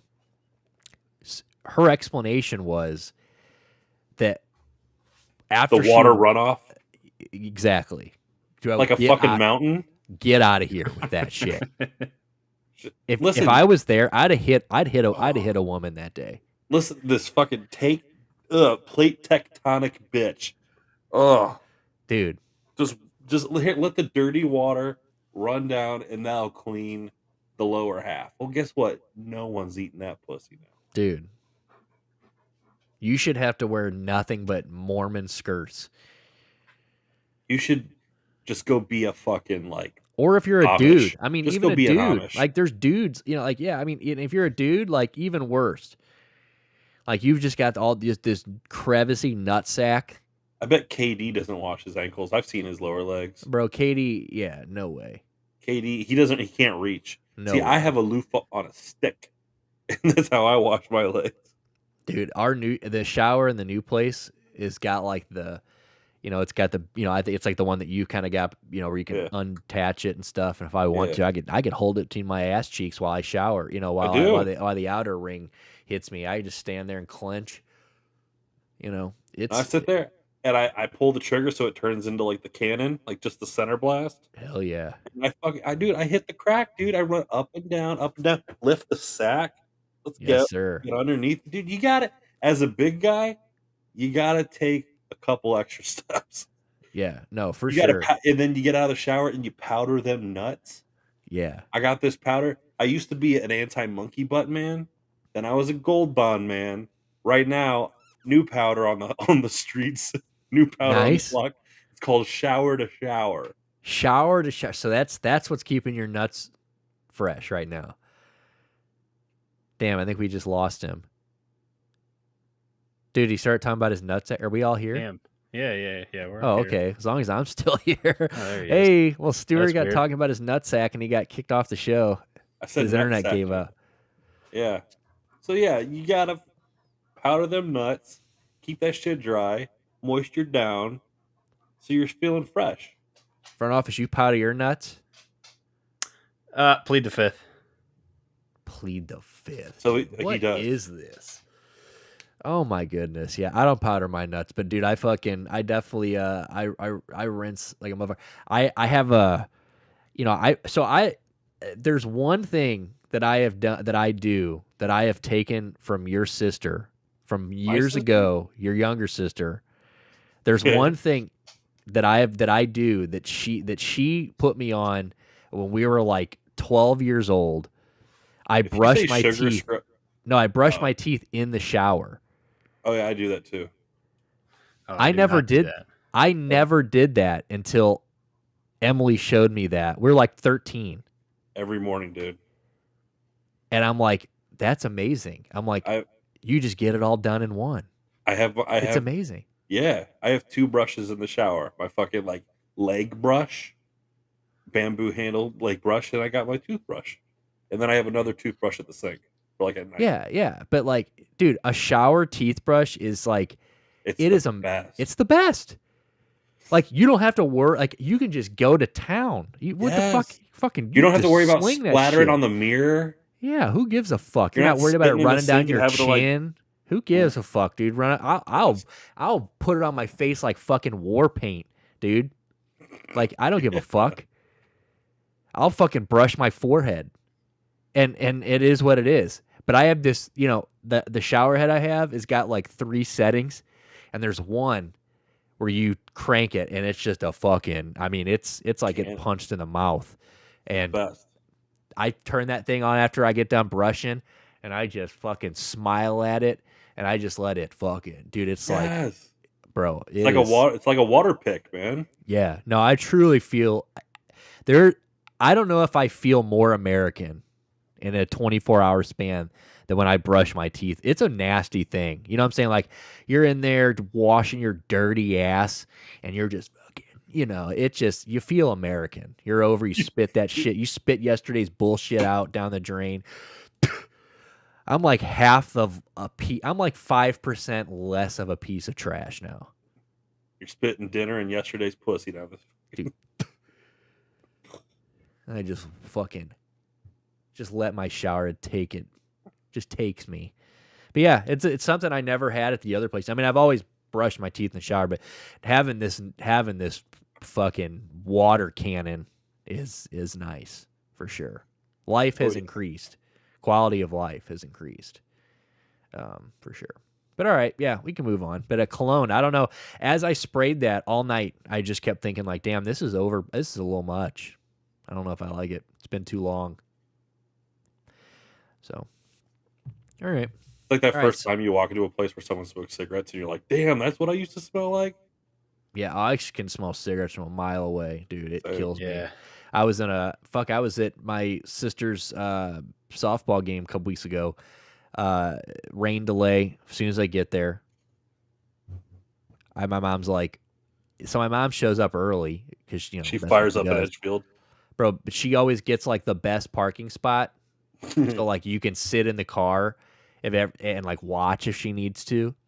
So she's always like, well, here, come sit in the car. You can watch in the car. And it's like, well, duh. Why wouldn't I do that? But then she starts smoking Edgefields, and you're like, oh fuck. Get me out of here. Oh yeah. Like it's rough. Yeah, man. And I just sit there and think like, damn, that's what I used to smell like. Yeah, it's wild. Yeah. I forget what the cigarettes were that I put on my store the other day, but they've gotten real cheap. They've got some real shitty options, dude. And if you're smoking something less than an Edgefield, I mean, give up. I don't know what that brand was you fucking showed me. That was hilarious. Which one? You sent me that sign. Oh, yeah. And it was like some shitty... Dude, I've never seen. It starts with a... Yeah, it was. But the only cigarette that I can think of that starts with a B is Benson and Hedges. That was what my mom smoked all my childhood. Benson and Hedges? Yeah, she smoked those until she smoked Edgefields. Until she found Edgefields. Benson and Hedges were her cigarettes. Hedges are still cheap. Yeah, I guess I've had a couple of those in my day. Dude, they are rough. Not good. I'll say that. Not good. She's a tank, dude. I don't understand. I mean, but yeah, the car Edgefields they're rough, dude. And you're just like, motherfucker. Like, dude, my stepmom finally switched to fucking Marlboro Lights. What was she smoking? Reds. Oh, damn! Fuck. She was smoking Reds for 30 and she's in her years, 50s, dude. right? Yeah, she's gonna die. Don't worry. Can we throw a counter up? Can we get a clock going up on the show? Like a countdown to the fucking dude. Reds. Yo, her doctor 12 years ago was like, "You need to quit now. This is the point of no return." And all she did was keep smoking like Reds for another decade. Yeah, she got stressed out then. and now she's on the fucking Marlboro Light. I think she's still smoking 100s, not the 72s, but she's still going. My dad still got the Marlboro lights, but because he's not a working man anymore, he doesn't have to pocket the cigarettes. He went to hard pack. Oh, baby, nice. I used to go buy my dad cigarettes, and it was always Marlboro Light 100 soft pack. Soft packs, dude. Yeah, I remember seeing them sit around all the time, like the packs. Well, especially before like the last place, that I used to like hang out with you at when you were still in town, with the townhouse. Like they always had them on the deck or like on the table next to the door. And or they had that bowl. Wasn't it the bowl? They had the bowl that was on. It was like the fucking it was a walnut bowl, and they would buy cases of cigarettes and just dump the case in a just dump bowl. them in there. Like right. For Halloween, a kid's gonna be like, "Woo!" They're like, "Excuse me, my kids came by and they all came home with packs of cigarettes." They're like, "Oh fuck, we put the wrong bowl out."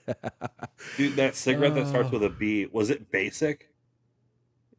It might be. I'll be at that. Front office, pull up Basic cigarettes. Basic blue 100s. Oh, they weren't blue. They might be. Well, they had the Basic menthol gold, which is green. See if I. Yes. See, I think it was Basic. Yeah, it might be. That's actually disgusting. That is super disgusting. Can't say I've ever had a Basic. No. Benson and Hedges, yes. Basic. Dude, no. And these are all owned by the same company. I thought I had I had that story they posted. I thought you could see. I know you could look back on it, but I guess because a couple people liked it, but I guess that went away. I was gonna see if I still had it. Yeah, that kind of looks like the label. It really does. I think it was Basic. Dude, in 2005, Basic was the 4th most popular cigarette brand in the U.S. Oh wow. Marlboro, Newport, Camel, Basic. Jesus, and it was Christ. It was the second most popular among white smokers, over 26. Damn, so that is a working man cigarette. I got them right here. No, they're Burleys. I've never even fucking heard of Burleys. How do you spell it? BERLEY. LEY. Burley. I think they are. No. Damn, dude, what the? Those are those. That looks very 90s. Like if I went to if I went into like a 7-Eleven in 1997, I feel like there would be signs for that. Do you remember when? Do you remember Camel Reds? And they spelled them with a K. Yeah. And you could buy them. So I used to smoke those for a while, and I would buy them from Quick Trip. And when they pulled them out, there was dust on the pack because nobody knew nobody knew they existed. But these right here, dude. So I wrote, I was like, if I ever see you catching one of these, like you straight up will not hear from me ever again. I'll just forget you exist. My sister's smoking again. Really? Yeah. What you puffing? The Crush? Camel Crushes.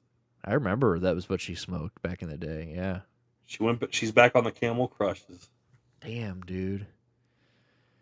Dude, I just can't. Like, I'm not gonna lie to you. So I just had this conversation with somebody at that wedding. I was like, because I kept, I didn't know anybody there, so that was one of these weddings where everybody's like, "Hey, can I grab you something to drink? You want a beer? You want a beer?" And I'm like, I obviously I'm not gonna get in. I'm just like, no, I don't drink. I'm good. They're like, "Oh, well, do you do this? Do you do this?" And so finally, I was talking. This one guy I stood there and talked to for a while. We were talking about other things, cigarettes and stuff. And I'm like, I never really get tempted to like drink. It never sounds good to like I'm never like, go, damn, I wish I could have a drink or something. But there are definitely times in life where I'm like, boy, a cigarette sounds nice. Oh, the moment I'm terminal, I'm hitting the cigarettes, dude. Yeah, me too. Well, at the moment I fucking like, if I ever get to the point where I can retire and just like chill, I'm smoking cigarettes. Like if I ever get to that point, retirement age, I'm rolling spliffs. Yeah, well, I'm just doing it all, dude. I'm taking my shirt off. I'm never wearing a shirt again. I'm cutting my hair into just this ratty dirt rat hawk. And I'm going to work on my lawn. I'm just going to trim hedges, mow my lawn, plant a garden, listen to like just ska punk, get really, really like skin cancer tan. You know what I'm saying? Like Fuck just yeah. Like you just leather. been outside, dude. Yeah, Yeah, you just I'm getting leathery, like Willie Nelson, and I'm just gonna be hand rolling really sloppy spliffs. dude. And my neighbors are gonna be like, you look at him and you think the property value is going down, but he keeps his yard so immaculate that like, Yeah, we're never gonna say, we can't say anything to the guy. I mean, this yeah, guy's fucking just doing it. I mean, yeah. I mean, for sure. I mean, I'm definitely, that sounds really good. But boy, after that spliff, you just pull out that fucking pack of cigarettes and just oh, dude, smoke one, just kick that high in a little more. Oh, baby. it's gonna But man, be. dude, I want a cigarette right now. About to go to the gas station. I'm gonna jump off here and go get a pack.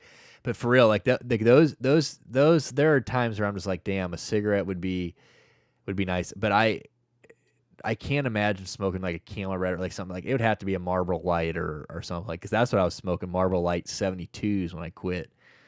It's like But the walking Camel, like this past weekend walking out of the concert, and it's like cold night in the city. You're walking out of the concert, just saw the Interrupters and Dropkick Murphys. You're standing outside. I'm waiting for a cab, and I'm like, this is the moment where we would stand outside and just talk about the show, light up a fucking Marlboro. yeah. See, that's the thing though. Like, that's why I can't ever actually see myself going through this. Because like, here's my thing that's kind of helped me quit every thing and stay. I hate doing things twice. Like, I think I've said this before. There are very few movies that I'd watch more than once. Like I even some of my favorite movies, like my favorite movies are Stand By Me and The Warriors. And like, I struggle to sit down and watch those movies. Like, I'm just like, I can't, I've seen it. I've Right. seen it. I don't need to see it again. Like it's I hate doing things twice. Like, you know, like it's like in a video game. Like I was just talking to my buddy Ed, who accidentally fucking clicked a button on Starfield and lost an entire like 8 hours of gameplay or something. Like, Oh no. How I the would fuck just do you do that in I, a game? he accidentally saved over it Oh fuck. or Oh, something. I would just not play it again. Like I'm not redoing 8 hours of something that I'm just not doing it. I Like would have to take a break. I I would have to be can't like, do it. I need to step away for this for like a week. Yeah, it would just I hate doing things twice, and that's kind of like, I'm so far into not drinking and smoking cigarettes that if I were to like right now smoke a cigarette, like, oh, you know, I haven't smoked in years, like at the moment I did, my lips touch that, I have nightmares about drinking. Like, it's not that I want to drink or I have like a fear, like I have like a fiending of want. It's just because of like, I am so terrified. Like, the moment my lips touch alcohol, like I know that clock restarts and I'm like, nah, I'm starting over. Like, I don't, Right. like, could you imagine me having to, like, That I would makes hate sense. having to tell people, I just told people I'm 4 years sober. I would hate to be telling people like, oh, I'm on year 2. You know what I'm saying? Like, Yeah, that like makes sense. it just, God, that just hurts. Like, Yeah. just, you know, getting rid of all of that progress. So like, it just kind of plays into just hating to do things. But cigarettes, man, like I it's one of those things where I'm like, man, I could only like. So your sister, going back to it, I guess my point would be like, I can't imagine like this young, I guess, going back into it. Like, if when we get to the point you and I are talking about, smoke cigarettes, baby. But like Yeah. at this point, it's like I just can't imagine picking up cigarettes again. I don't know. It'd be rough. When was the last time you smoked a cigarette? Either one of you. I probably just moved to Springfield, so probably 2015. I'm sure there was like, Damn. you know, my roommates were still in college, so it was probably like it was probably one of the last times I had smoked weed. It was that last Yeah. times I had like gotten like properly drunk. Is probably one of the last times I smoked a cigarette. So I'm gonna say 2015. Yeah, I was gonna say 5.5 years ago, so 2017. So 8 years for me. Yeah. Oh my god, 8 years without a cigarette. Fuck off. Yeah, I haven't smoked since, so what, 2019. So March of 2019 is when I stopped drinking. September. So it was my 6 month anniversary of just quitting drinking. I quit smoking. Cold turkey. So I guess 4 years. Yeah. So You're a is it fucking 20 inspiration, three and dude. a half years. Ah, No, I was serious. No, that's inspirational shit right there, dude. Just, I mean, what can I say? I'm here to inspire the world, and you know what I've done? Cleanest trob that ever was, man. Maybe, but all I've done after cutting out the fucking cigarettes and booze is drink a lot of soda and eat like shit. So it's all right. We're just killing myself in a different way, slower. Yeah. The Inman way. Yeah, dude. Yeah, I'll be a diabetic before I know it. So. Yeah, how an Inman never became a diabetic, I'll never know. Yeah, that's nobody, really? There are no diabetic Inmans. We're fat, but we have good, like, we're just meant to be fat, I guess. I don't know. You guys are just like, you guys are just bulldogs. I love it. We're fat, and then we die at like 90. Look at you. That's inspirational. No way, dude. There's a reason I'm like hardcore dieting right now. You're doing the fasting. Yeah. I have one meal a day. I can only eat from 6 to 8 at night. Damn. I had to eat early before the show tonight. Had a fat fucking salad. Damn, we're at 2.5 hours. Yeah. Dude, shit. I don't know that that's actually accurate. No, we're at an hour and a half. Yeah, I mean, what? We started at 6:30, right? Look, there's low key. I don't know. I caught that like an hour ago, and it was saying that we were at an hour when we were like 20 or 30 minutes in, and I was like, I don't know what the hell's going on here, but I'm not going to bring it up unless one of them talks about it. So I don't care. I hope this shit. Like, I hope everything works fine. I guess we'll figure it out. Yeah, we'll find out. Hopefully, so maybe if you're watching, this is all you get. You know, this might not be watched because we're at an hour and 38 minutes because we started so we just got an hour extra of time here. That's sick, dude. And I'm concerned because I think at some point I think our platform will stop it. I don't know about that. Oh, I don't know. We'll find out. Fuck one way or the other. Fuck it. All right. Well, all right. So we'll get off this. We'll get on. Let's talk about, before we get into the chef stuff, we never even read, we should have split it up. We should have read his reply.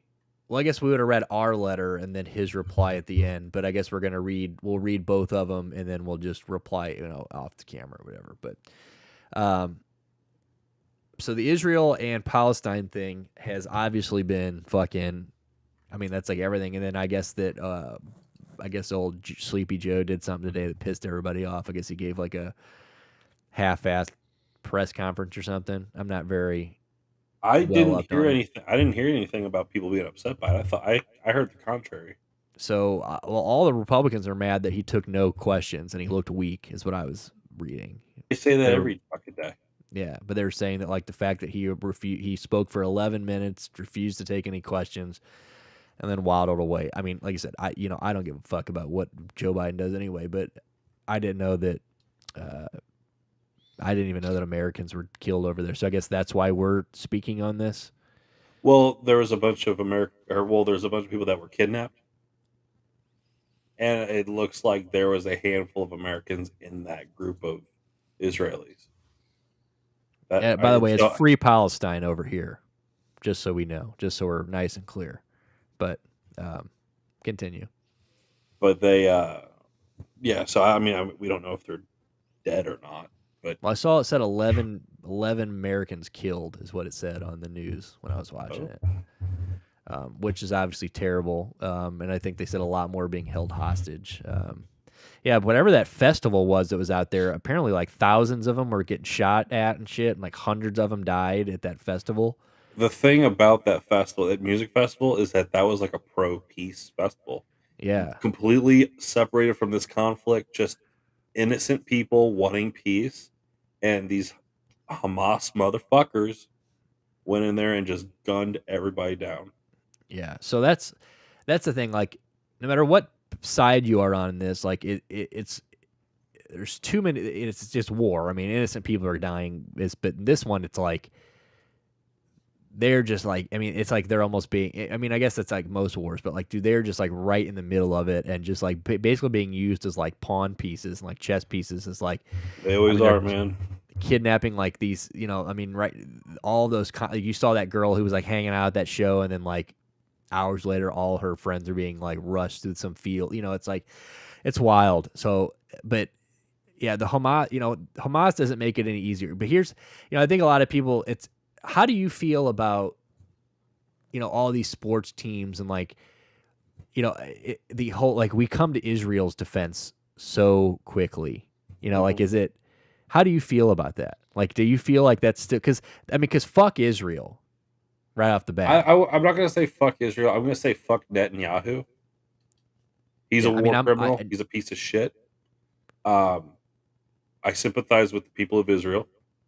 I sympathize with the Jewish people who have had, 2 millennia of shit thrown at them. And I sympathize with the innocent people of Palestine that are just trying to live their fucking life. But at the same time, fuck Hamas. Fuck any radical. But hasn't Israel been like basically just fucking with Palestine for centuries? Like just. Well, you got to think that we gave that, after World War II, we set up the nation for them. So we moved Palestinians out of an area and we said, this is now Israel. Respect the border, respect the boundary. The problem being is that there's two different groups of people that consider it Holy Land. And so, yeah, I mean, there is instigation there, but also on top of that, it's an extension of a holy war that has been going on for a millennia. And it's not going to fucking get solved anytime soon. It's just going to be, this is why I don't like religion. At the end of the day, it's just holy war shit. It's not even political anymore. It's you break it down, it's just religion. It's bullshit. Yeah, no, I just feel like Israel is just such a power, and they're just such a fucking bully in the situation most of the time. Like I feel like in my opinion, I feel like they 99% of the time are the ones like poking, and then they get the retaliation, and then it's like but then like the media story is, well, look how bad these Palestinian thugs are. Like obviously Hamas, like nobody, innocent people shouldn't be getting killed like that. Like I'm against that. I'm against any terrorist group like Hamas or anything. But like the Palestinians, it seems like it's like the black community to me. Like it's like in our version of like the black community where like you poke them and you treat them like shit. And then they retaliate, and then like, but then the headline is, well, look at these thugs, look at these fucking pieces of shit. Like, look how violent they are. Violence doesn't cure anything, but like, they've been like little brothered for hundreds of years, or however many years, or it's like at least since 1950 or 90, 50, whenever 50, whatever, however that 80 100 years, whatever that is. Not 100 years. I don't even know. But it's before that, right? So there was no Palestine before that. It was just Israel. Well, I mean, the world map looked very different, 100 years ago. There were empires, Turkish empires, Ottoman empires. Right. Like the world was cut up differently. But the problem with these people, and I forgive if anyone takes offense to me saying these people, but when I'm referring to the nomadic people of the Middle East. There's so many nomadic groups of people that don't have any political affiliations. They're just doing their thing. They happen to be the same religion, but the world powers, ourselves included, have cut borders into these nomadic territories, and we just expect everybody to get along. We've kind of kicked the hornet's nest. We've been kicking the hornet's nest for 80 plus years. And so it's partly our fault. It's partly the UN's fault, because the nation of Israel was like the first thing that the UN did. When we formed the UN after World War II, it was like the first project of like, okay, well, let's make sure that the Jewish people are taken care of. They have their place. They're taken care of. And so that's why we side so much with them, is that it's kind of like our baby, our Jewish fucking child. Yeah, and I just think that it's like, but like, yeah, and I think it just rubs me the wrong way that it's never like we just always find a way to like take their side, like no matter what the situation is. Like it's just like it seems like any time in my lifetime that like we've had this flares up over there, that like we're always like, no matter the situation of what's going on, it's like everybody's like, oh, poor Israel. Yeah. Well, poor Israel. And then to counterpoint that, because like I said, both sides I sympathize with, and both sides there's people on both sides that I can tell them to go fuck themselves. You know, when you are like that news that came out today of them like beheading like 40 infants, you're not a freedom fighter. Well, yeah, that's what you're I mean. A terrorist. Terrorist groups, like I said, And no, terrorists any innocent person. The fuck off. Right, like Hamas is just making the situation worse, for sure. Like they are just, they're trying, they're literally just taking advantage of a fucking issue to commit crimes. You know, like, but like, I like I said, and I'm down for any human that is just a fucking innocent human just trying to make a living, trying to do the thing. Like I am all for that. I support human rights. Like no matter where you're from, period. But like, I just feel like it's just, I don't know. I think it just rubs me the wrong way that it just seems like the national, like the worldwide picture, the outlook on this is always just like, damn, like poor is like, I feel like we're never trying to understand the other side of the story ever. People don't take the time to. And I think that's just like, I think if people like really read into that problem or like just looked into a little bit, I think there would be a lot of, maybe not, like I said, no one's ever going to say, oh, well, I understand why this terrorist group from Palestine or, they came in and did all this shit. 'Cause that's ridiculous. But like, understand why like this small country is so fucking like upset to begin with. I feel like, what I'm saying? Like, it just seems like they've just got the shit end of the stick. And, I mean, I know a lot of my friends are, on the Palestine, like, Adele and all of them, they've been really sharing the free Palestine stuff the last couple of days. And it's like, it's just, I don't know. It's just, but yeah, Netanyahu is like right there near the top of like, I mean, he's got it. Who other than, I mean, who's a worse world leader right now besides like, you got Putin and fucking that fucking Iran, but or is that guy in Syria still too? Who's that guy that was in Syria for a long time? Assad? Is he still in the Syria? Not sure. But Bashar al-Assad. Yeah, he is the current president still. Yeah. So so he's up there with those. Like, he's like right in the mix of those guys. Cool name. I've always thought Netanyahu was a sick name. Yeah, but, I mean, there's also, you still have like Lukashenko over in Belarus. He's a piece of shit. And Putin, obviously.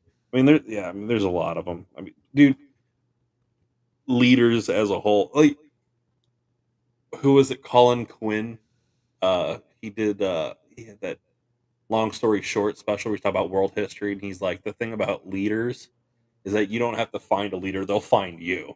It's just people that want authority, want power, people that want to foist their beliefs upon you and think that they know what's best, and they do.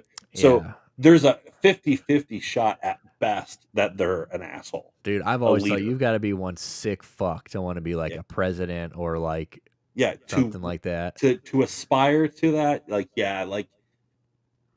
it's like being a billionaire. It's like, if you're a millionaire, I can totally believe that you made your money, you made your fortune, you worked hard to get to $1 billion. You had to fuck some people along the way to get to be president, to be an oligarch, to be a fucking a militant dictator. You had to fuck some people on the way. Yeah. You hear that, Jay-Z? You punk bitch.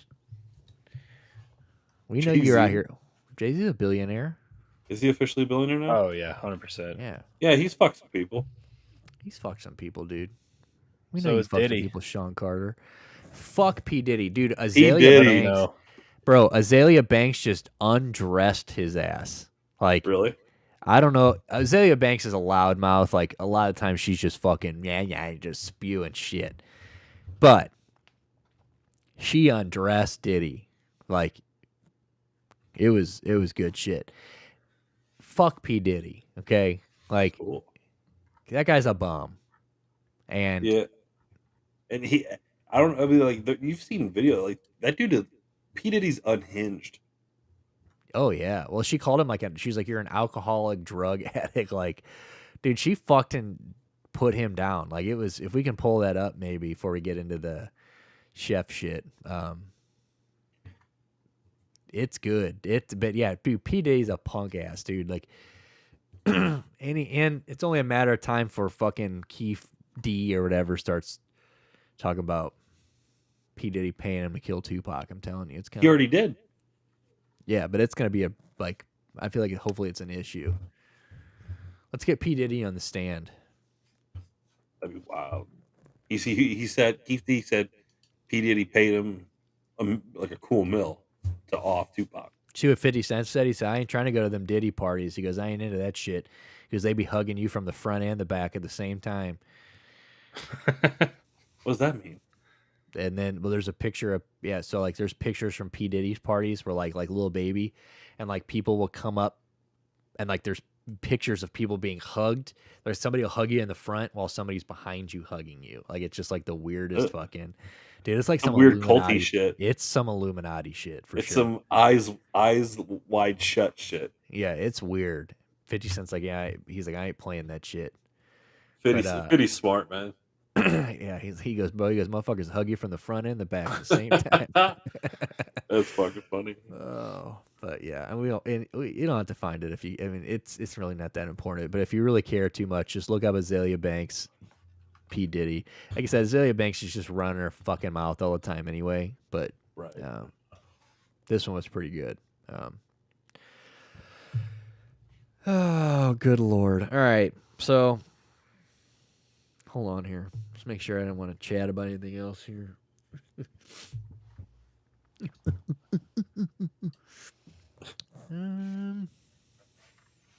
Hockey's back tomorrow. Good stuff. Well, yeah, buddy. That's why I'm pulling out the note. Yeah, yes, dude. Hell NBA's yeah. coming back soon. Best time of year. Shout out my little sister. Not only did she teach the world about shower brushing teeth, but just one of my favorite fucking hats. There you go, dude. Props, dude. I've had this hat for close to 10 years now. Still trying to keep it in good condition. I love this hat. Man. Look at you, dude. Hats, dude. They don't. I love hats, but they probably does it. They don't last. Does that? No, this stink? One No. I keep this one. I clean this one pretty good. How do you clean your hats? What do you do? Soap and water, dude. Hand wash. Nice. And then I have a little cage that you close it in, so as it dries, it retains its shape. Nice. Yeah, I have one of those cages back in the day. I can't wear hats like that anymore. Flat bills and stuff. I wish I could. It hurt my forehead. Really? Yeah. I don't know. Man, it's a weird ass fucking head. Once my hair gets a little long and shit on the sides, it turns into hat time. Hat time. Hat pussy. Hat pussy.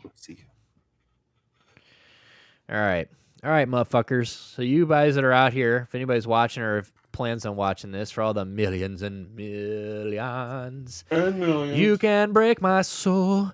You can break my soul. You can break my soul. And then Cardi B on Instagram one time put a video up her going, you can't break my hole. You can't break my hole. And it was just changed my life, dude. I mean, she's nobody gonna break my stride. Nobody's gonna hold me down. No way. You got to keep on moving, dude. Shout out Gilly the Answer, dude, for fucking high stepping to that hot shit. Put the Cortez back on, dude. Tired of seeing you dance in these other fucking shoes. Oh, Gilly, love you. All right, my lord. Well, so we've got here's the thing, we've got. What are we gonna read from him? Because we've got. I don't know. Do we have a whole lot to even report right now? Or do you want to double stack and have a larger segment. Well, I definitely think I want to read this one that we got after the video, because I mean, see, he's like saying like it's not really reporting. I think when I think about doing this, like I think it's part one to report what's going on, but I think like it also like we want to paint him like I want people to know that like you see in the comments like his name apparently throws people off, prisoner stuff. Like I think reading some of his messages kind of show a side of him that. Because like his message of like after the videos, like, I mean, he's like talking about how we have fucking he hasn't had hope in years and stuff. Like, I think you just get to see a side of him that like people don't get to see often. So like I think for lack of a better term, humanizes. Yeah, So I definitely so we'll read one. So we got 3 letters from him. And so I'm going to read the last one we got from him. We're not going to read all 3 because they're, kind of lengthy. And then I'll read our response because our response is pretty lengthy. So I'll read his letter. Do you want to read? What do you want to do? You can read one. I read one. Do you want to read the letter or the I'll response? read the letter and then you could read what you wrote or what we wrote. Dude, hell yeah. Hell yeah, bro. Hold on. Pull it up here. Pull it up right here. Boom. All right, so this is his last response. So we had got a response from him basically talking about, him sending us a few videos. We've been posting them. So if you follow us on our socials, you've seen us posting his couple of videos over the last week. So we talked to him about, we got that reply and talked to him about that, talked about a logo for the shirt and stuff. Yeah. But this is after we sent him video messages. This was his last response. So we'll read this, and then we'll read what our response was, and then maybe I don't know if I can pull up I guess I can pull up the design you sent him from our Instagram messages. So all right, here it is. Starts off, hey, I just got your video, and man, I watched like 20 times in a row. You don't even know how good it made me feel. I felt like I had family that cared and had my back, and I haven't genuinely felt that in a long time. It was like my big brother was telling me he was there for me. I guess words really can't really explain it, but it means a lot, so thank you. Boy, you guys are awesome. I can't say it enough. Thank you. If you ever seen or heard real appreciation, I'm telling you this is it. Kind of makes me a little emotional. In a good way, though. I'm a softie. A lover, and I just want happiness, true happiness. This life has been hard, always having to have walls up, always being guarded, because in here you can never really tell who's your friend or who's the next to sell you out. Not a good way to live. You guys are bringing back light that was fading, and you bring back hope that someone is listening. Thank you. You guys can put together the logo. I trust you completely to come up with it. I feel like I can trust you with anything at this point. You literally didn't have to do any of this, but you still did, and it shows more integrity than I've seen in years. Yeah, women like me. What? Look at us, dude. Look at us. Integrity. We're nothing but integrity. Yeah, women like me, and I'm open to writing whoever wants to. We're telling them how the women seem to love them. Actually, damn, dude. What's up, man? This is actually the reply to my message. Right. Because I sent that. Damn, dude. All right, so we're going to stop right there. We're going to pick up right there because that line, as soon as you said that, it made me remember. So welcome to the shit show that is Pushing Mongo. So I'm going to read this, and then we'll pick up back then because that line reminded me of why. So we get some context here. Sorry about that, bub. It's all good.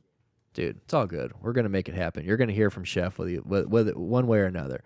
All right, so after he wrote us back last week, basically talking about the logo and, helping. It was more or less the subject matter was, I'm going to send you guys some videos. Can you help share them? We told him we'd help him share them, get some videos out there. So he sent us check them out right now on our Instagram. Yeah, check him out on the Instagram or TikTok. You got basically there are more videos of just him explaining, why you should write him, what he wants, he wants to hear from people.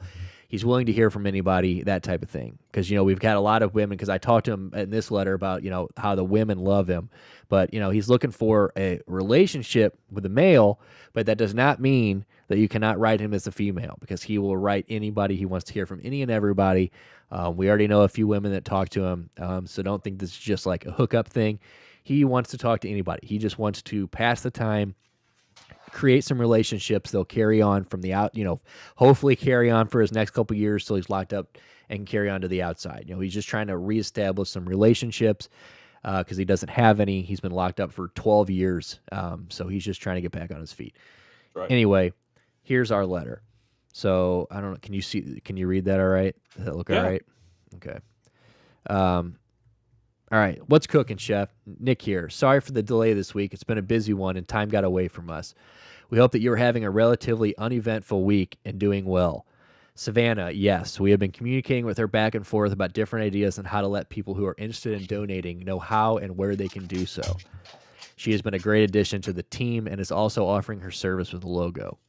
As far as our idea of posting a t-shirt design on our show's storefront, would you want us to use your M with the eyeball just to get your current idea out there and seen, or would you rather us cook something up in-house and use that? Totally up to you, as this is all for you and your situation, and we want you to feel as heard and included in the process as possible.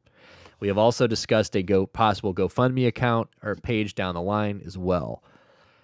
We very much appreciate the video message, and we should be sending one back shortly, which we did. We each sent one. Stuart and I both sent one. We posted your video on all of our social media accounts the next morning with your IDOC number, as well as the 2 websites that they can create profiles on and message you. It received quite the response. As of right now on Instagram, it has been seen by almost 47,000 people and easily another couple thousand on TikTok. Amazing. The first time we posted you a few weeks ago, the first video we posted of you a few weeks back is almost to 100,000 people reached between the 2 sites. Safe to say that the people love you, especially the women. But do not fret. Your boy isn't distracted by that, and I am zoned in on finding you the man of your dreams. I still tell the ladies to shoot you a message, though. We want you so busy writing letters that your days remaining in prison go by as fast as possible. We are incredibly happy to hear that we have been able to be an outlet for you to put the everyday struggles you go through behind you for even just a few minutes while exchanging letters, and hope we can continue to do so. We know that every day that you are locked up is a struggle, and if we can provide you with a platform and lend an ear, it is the least we can do. We appreciate you opening up and trusting us with how you're feeling and the issues you are enduring. I have been doing research on the Idaho prison system, and I can only imagine how 12 years within it has affected you and changed you, and we want as many people possible to know what is going on in there. Lastly, I just watched your 2 newest video messages, and we will get these out over the next couple days.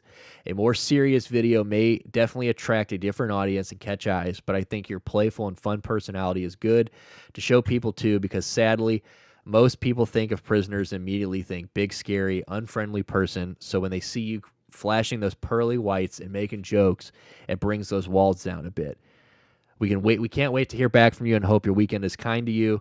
Let us know if there's anything else we can help you with or ideas that you have, and we will do our best to make that happen. Your friends, Nick and Stu, Pushing Mongo. Yeah. So it was a little girthy one, but I thought that was a good one. He likes girthy. Girthy, he does. Front office, what do you think about that one, huh? Dude, I thought it was an impeccable letter. Well written. Thank you. Thanks. Impeccable. Thanks, bud. All right, so now you guys got context. So like back when he said you guys can put together a logo, I trust you completely, that type of stuff. Savannah, he had brought her up before, so then he brought up, these are all his replies to that. So I believe you stopped at women like me, right? Yeah. Yep. Okay. Yeah, women like me, and I'm open to writing whoever wants to. It's a good way to pass the time. I'm an open person, a free spirit, and I don't shut myself down to the possibility of love. Savannah is a great friend. I keep an open mind. You guys got me pegged. Hey. And no, you could find the one for me. Tall, dark, in shape, cook me up something real nice. Dude, so that's the best part. So now we know Chef's type. Chef's looking for some tall, dark, and handsome. Some dark chocolate. So if you're out there and you hear this, hit him up. Hit our boy up. I was thinking stupid dating apps, but I don't know if people on there would be interested in inmates, but it never hurts to try. GoFundMe would be cool. I don't know how that works. I sent you an email about posting people and getting paid per video. I don't have any money for commissary or property, and I am always trying to come up with ways to put food in my box, but it's still hard to ask anybody for money. I just don't want to come off as a user. It'd be nice to get a TV, some winter clothes, and food, but it's okay if I don't. I've been here without most of that for a long time. Your boy is strong. The force is strong with the chef. Yeah, I think if you guys love it. Where is that at? Yeah, I think if you guys just keep putting me out there, maybe some on some other sites besides pen pal sites, more like dating app or something, I think there may be different results. To be honest, I think people burnt out on the pen pal sites. I need to appeal to a different audience, find another way to reach out to people who would not necessarily ever look at a pen pal site. That's why we got you on TikTok and Instagram. Yes, sir. Bro. Trying to spread that out. Either way, if you never did anything for me, I would still never be able to thank you guys enough. Your boy just wants to be on his feet, have a good foundation now, but especially when he hits the outside, have a little food in the box. Maybe a TV to watch to help keep me out of trouble, like a babysitter. As a latchkey kid, I like that. That's funny. And hopefully meet that special someone that's waiting at the gate. I figure if I have good things going on now, then I have a better chance at getting out earlier, right? As far as shedding light on this prison, I'll start taking notes of all the maybe said BS that goes on here, and maybe people will see how inhumane it is and how this is not a place where people get better and learn from their mistakes. It's the exact opposite. People come here and get worse. Thank you guys. Let me know about all that and all I said, because I kind of unpacked a lot here. Friends for life, I hope. Sincerely, yo boy, Chef. Hell yeah, dude. Our boy Chef. So yeah, it was cool. And so in the last video, the one that he had sent that we didn't read, he had said, stuff like, he wants to eventually, he wants to carry this on and like he hopes to meet us one day, and just very thankful guy. I mean, the guy is very much constantly reminding us that we never have to do we don't have to do anything else for him. And I mean, you could tell that this is just a guy that has not been heard in a long time, and like now that he's like being heard, he is like over the moon. I tell you what, man, the fact that this dude doesn't have winter clothes in Idaho is rough. Look, the TV aside, I'm sure that's pricey and all that stuff, but like, we got to see about getting this dude some clothes, man. Yeah, for sure. So we are obviously going to keep helping him as much as we possibly can, but we need, we want anybody else. Like I need to add, I still didn't know like what exactly to add to our link tree, because we can't link. So we found out you can't link. We can link you JPay, we can link you Access Corrections, but we can't link you like his he doesn't have a profile. Like you have to go to the website, you have to look him up by the IDOC number, and then that's it. So it's kind of hard. We can link you to those. We can put one of them in our thing, but like it's hard. You still have to go to the website and look him up. Yeah, that's not convenient.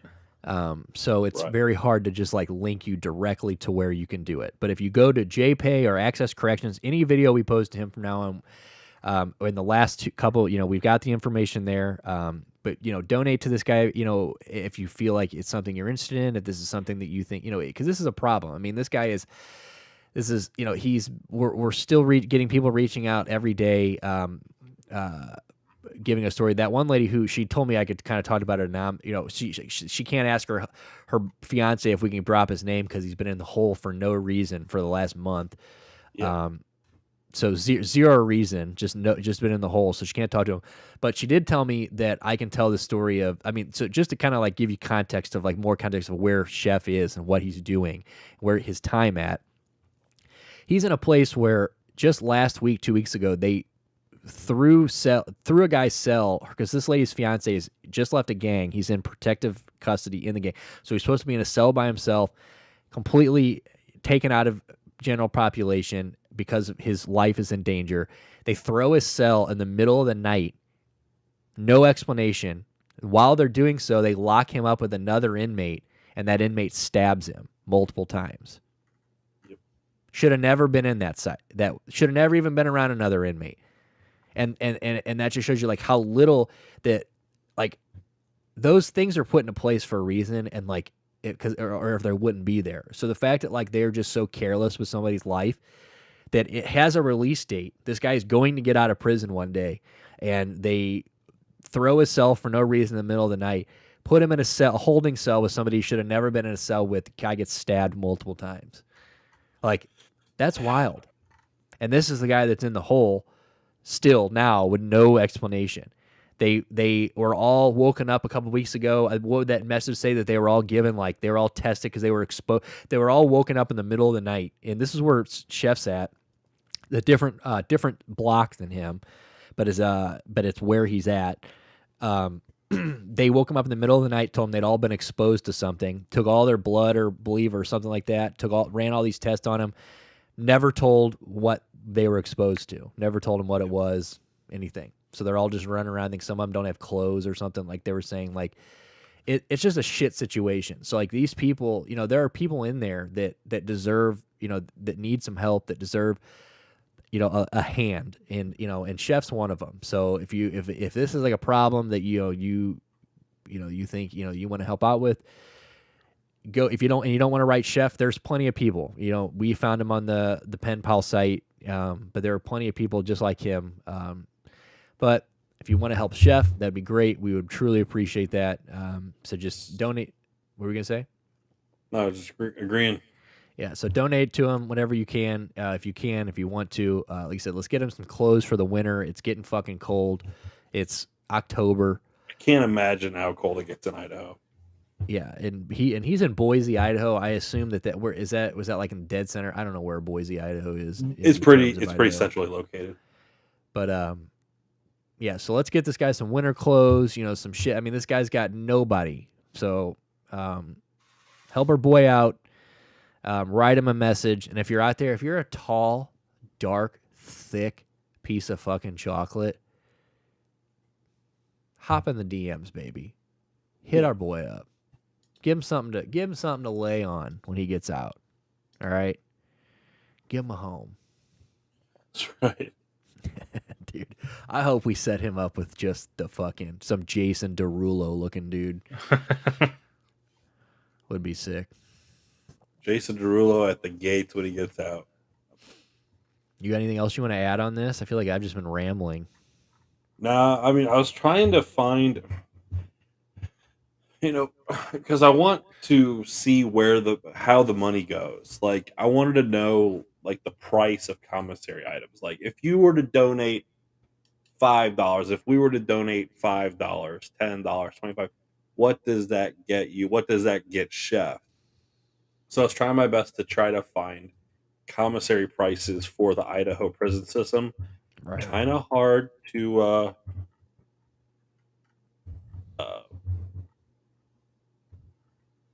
find.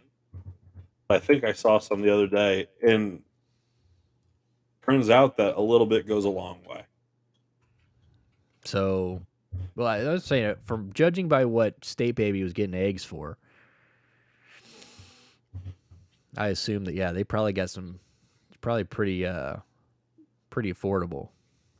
Yeah, it's kind of like, it's pretty similar to like dollar store stuff. Like a pack of like cheap tortillas is like like a $1.50 or whatever. So I mean, a little bit goes a long way. Right. So if you've even got $10 to just throw towards our boy, just put on his books, and you can do all that from the JPay app. You go to the J. We don't have access corrections. I haven't been on that one. I'm looking at it right now. Yeah, so I know it's another thing just like JPay, from what I understand, right? I think it's just like another site you can use to reach out and write inmates. That's a way to just put a direct deposit into his account for the commissary. So the money's in the system. He just has to go to the commissary and go, okay, give me this, and it'll charge it off of his book. Okay, so yeah, if you want to put, like I said, even a $10 would go a long way.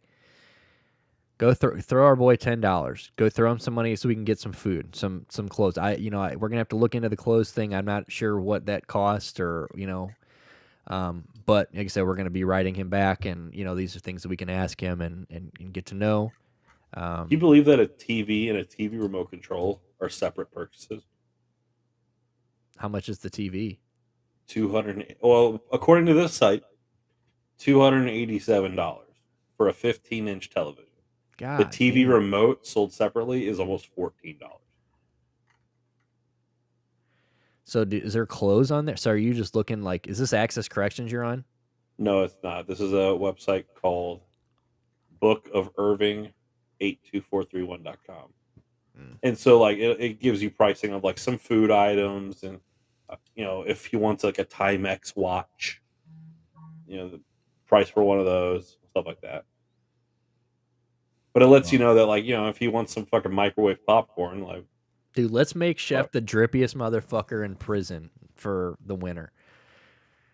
Let's get her stashed up. We should make some modified shit and mail that to him. Oh yeah, so he can wear his own fucking brand. So that's the thing. I hopefully he got those. Like I assume it says they sent those. We'll ask him in the next letter, because from what the Savannah girl was saying is that like he tried to send her, because they apparently exchanged videos and pictures, and he sent her a bunch of pictures once, and everything got through but the pictures of his clothes. They flagged those and did not let those come through. I don't know if that's because he's like not actually supposed to be doing this type of thing. Like, I'm sure they don't want him running, like if he's trying to hustle people on the outside or something, you never know. Right. Like, I don't know.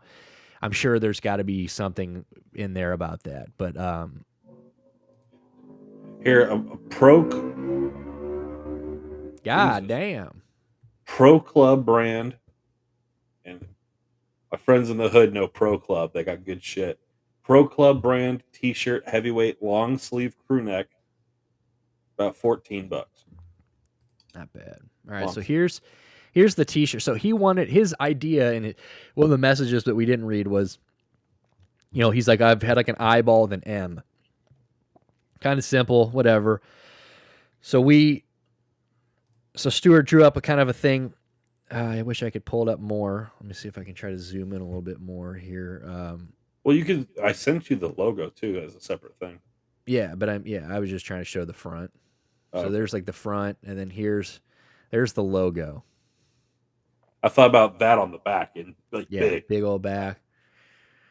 So he spiced it up a little bit, modified it a little bit, made it look a little, catch the eye a little bit, a little more easier on the eye, and we're gonna see what he says about it, and hopefully soon we'll have that on our website, our Redbubble storefront thing. If you want to go buy those, any money. So we don't even know if anybody's gonna buy these or if they're but any money that comes from this T-shirt is going to go to Chef. So make sure you guys, hop on there, buy one of those whenever we do put them up there. Get a little money in his pocket. Like, we would love to just have it to where in a couple years when he gets out, he walks out, he's got a little bit of money to start, a little bit of support.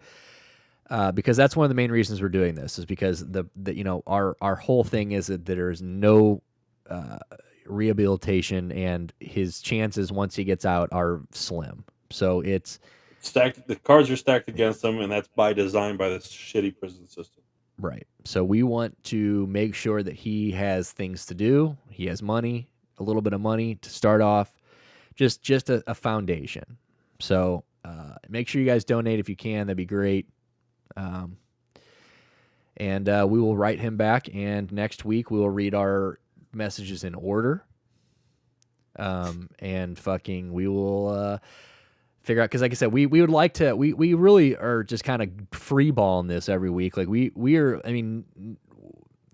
get on the show and just bullshit for 2.5 hours. Like, we're here just to fuck around. But we take this seriously. So we're kind of just hoping that we do this correctly, and we want to do this correctly. So, we don't know where we're going to go with this, but we'll keep you guys, informed on what direction we're going to go with all this. So, But before we get out of here, I do want to announce that we do have a special announcement as far as guests. And that is, I have been working on this since Pop Culture Rehab. Like, I have been trying to get this guy on the show for 6 months, probably. And that is, I don't know if he used to work with the Score, but now he's got the Schultz Report. Jordan Schultz, NFL insider Jordan Schultz. I will pull up his Instagram real quick. He will be coming on to the show. Well, he will not be live on the show on Tuesday. He will be. He has to do it during the day. So I'm going to, find some time next Tuesday during the day. Sit down with him have him on for about 15 minutes. Break down some news from the NFL, go over some, stuff from this weekend's action, just get a little inside reports from him. I'll talk to him about the Browns, obviously. We'll just kind of just go over what happened from for the weekend. So super fucking dope of this guy to make time for us. I'm super stoked about this. Did I not share? Are we not seeing this? Oh. No, sorry. Damn. It has to. Sometimes it takes me a second to find it on the. All right, so this is Jordan Schultz, Schultz Report, NFL insider. Been around the game for a while. He's one of my favorite people in sports because he is one of the few people who cover sports who very much sympathizes with the athlete. He is.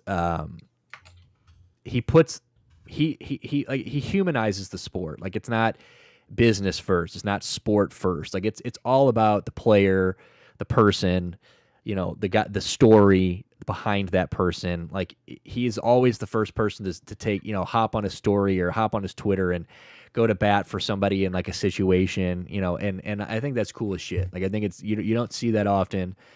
Most people are like, they're scared to say certain things. They don't want to go, like, if everybody's hopping on somebody, he's not scared to kind of go on the alternate and be like, this is, maybe you should look at it this way. Like, maybe you should understand, maybe look and, sympathize with this guy a little bit, or, understand what's going on. And, a lot of people I feel are scared to do that. Like, I feel like it kind of, you don't want to rub people the wrong way or whatever.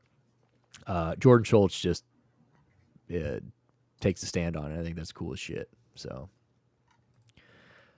super cool that he's going to do this. You guys got any thoughts on this?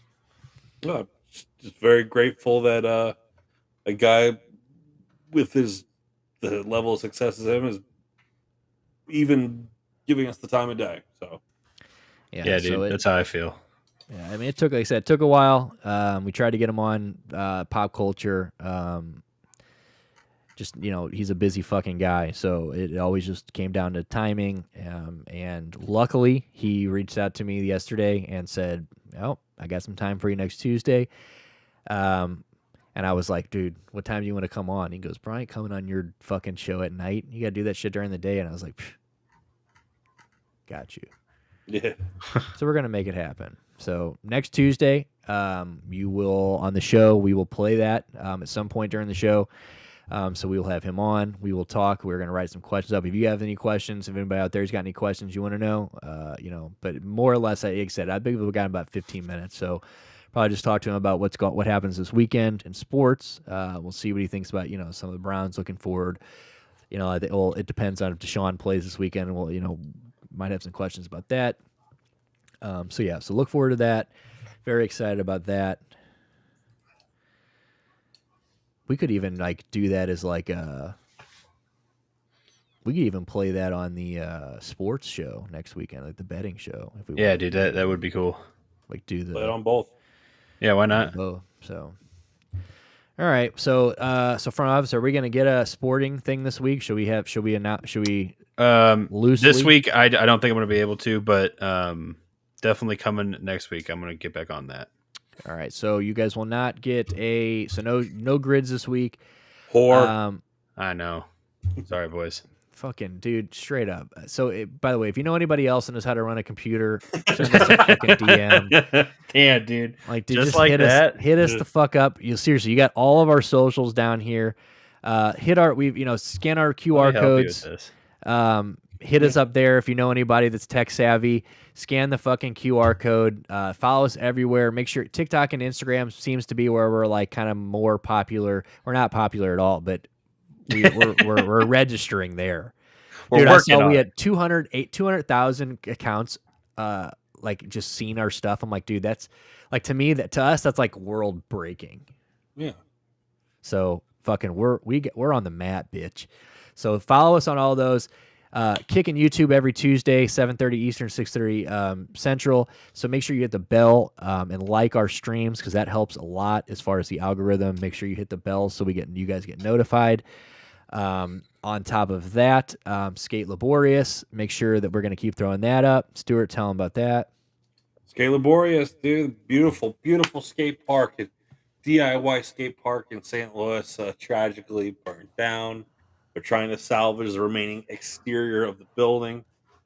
Getting professional architects and engineers to certify the building doesn't come cheap. Rebuilding a skate park doesn't come cheap. Keeping lights on doesn't come cheap. So any help is appreciated with these folks. Please donate with them at the link over here on the sidebar. Hit up Mission Tacos in St. Louis. Get yourself a McTwist taco. All proceeds from the McTwist taco go to Skate Laborious. Go to their website, buy a t-shirt. Nick's wearing their shirt. It looks fantastic. He says, dude, it's a killer design. Feels good on my titties, DIY, dude. skate rat culture. It's the shit, man. My nipples have been hard for 2 hours and 27 minutes, going on 28 minutes. Beautiful. As I put this on. So get one. But yeah, please do help out Skate Laborious in any way that you can. Any support, even just share the story. It's all appreciated. We thank you very much for that. Yes, sir. So on that motherfucking note, we're going to get off here. I'm going to go watch the goddamn BET Awards if you see me and you want to say what's up. Ski! So we'll see you next Tuesday, 7:30 Eastern, 6:30 Central. Fuck Israel. We'll see you guys next week. I don't know, dude. I'm just playing. Don't cancel me. We're all just playing here. I promise you. See you guys next week. Have a good week. It's getting a little chilly willy. Fall's here. Have a good week. Go Browns.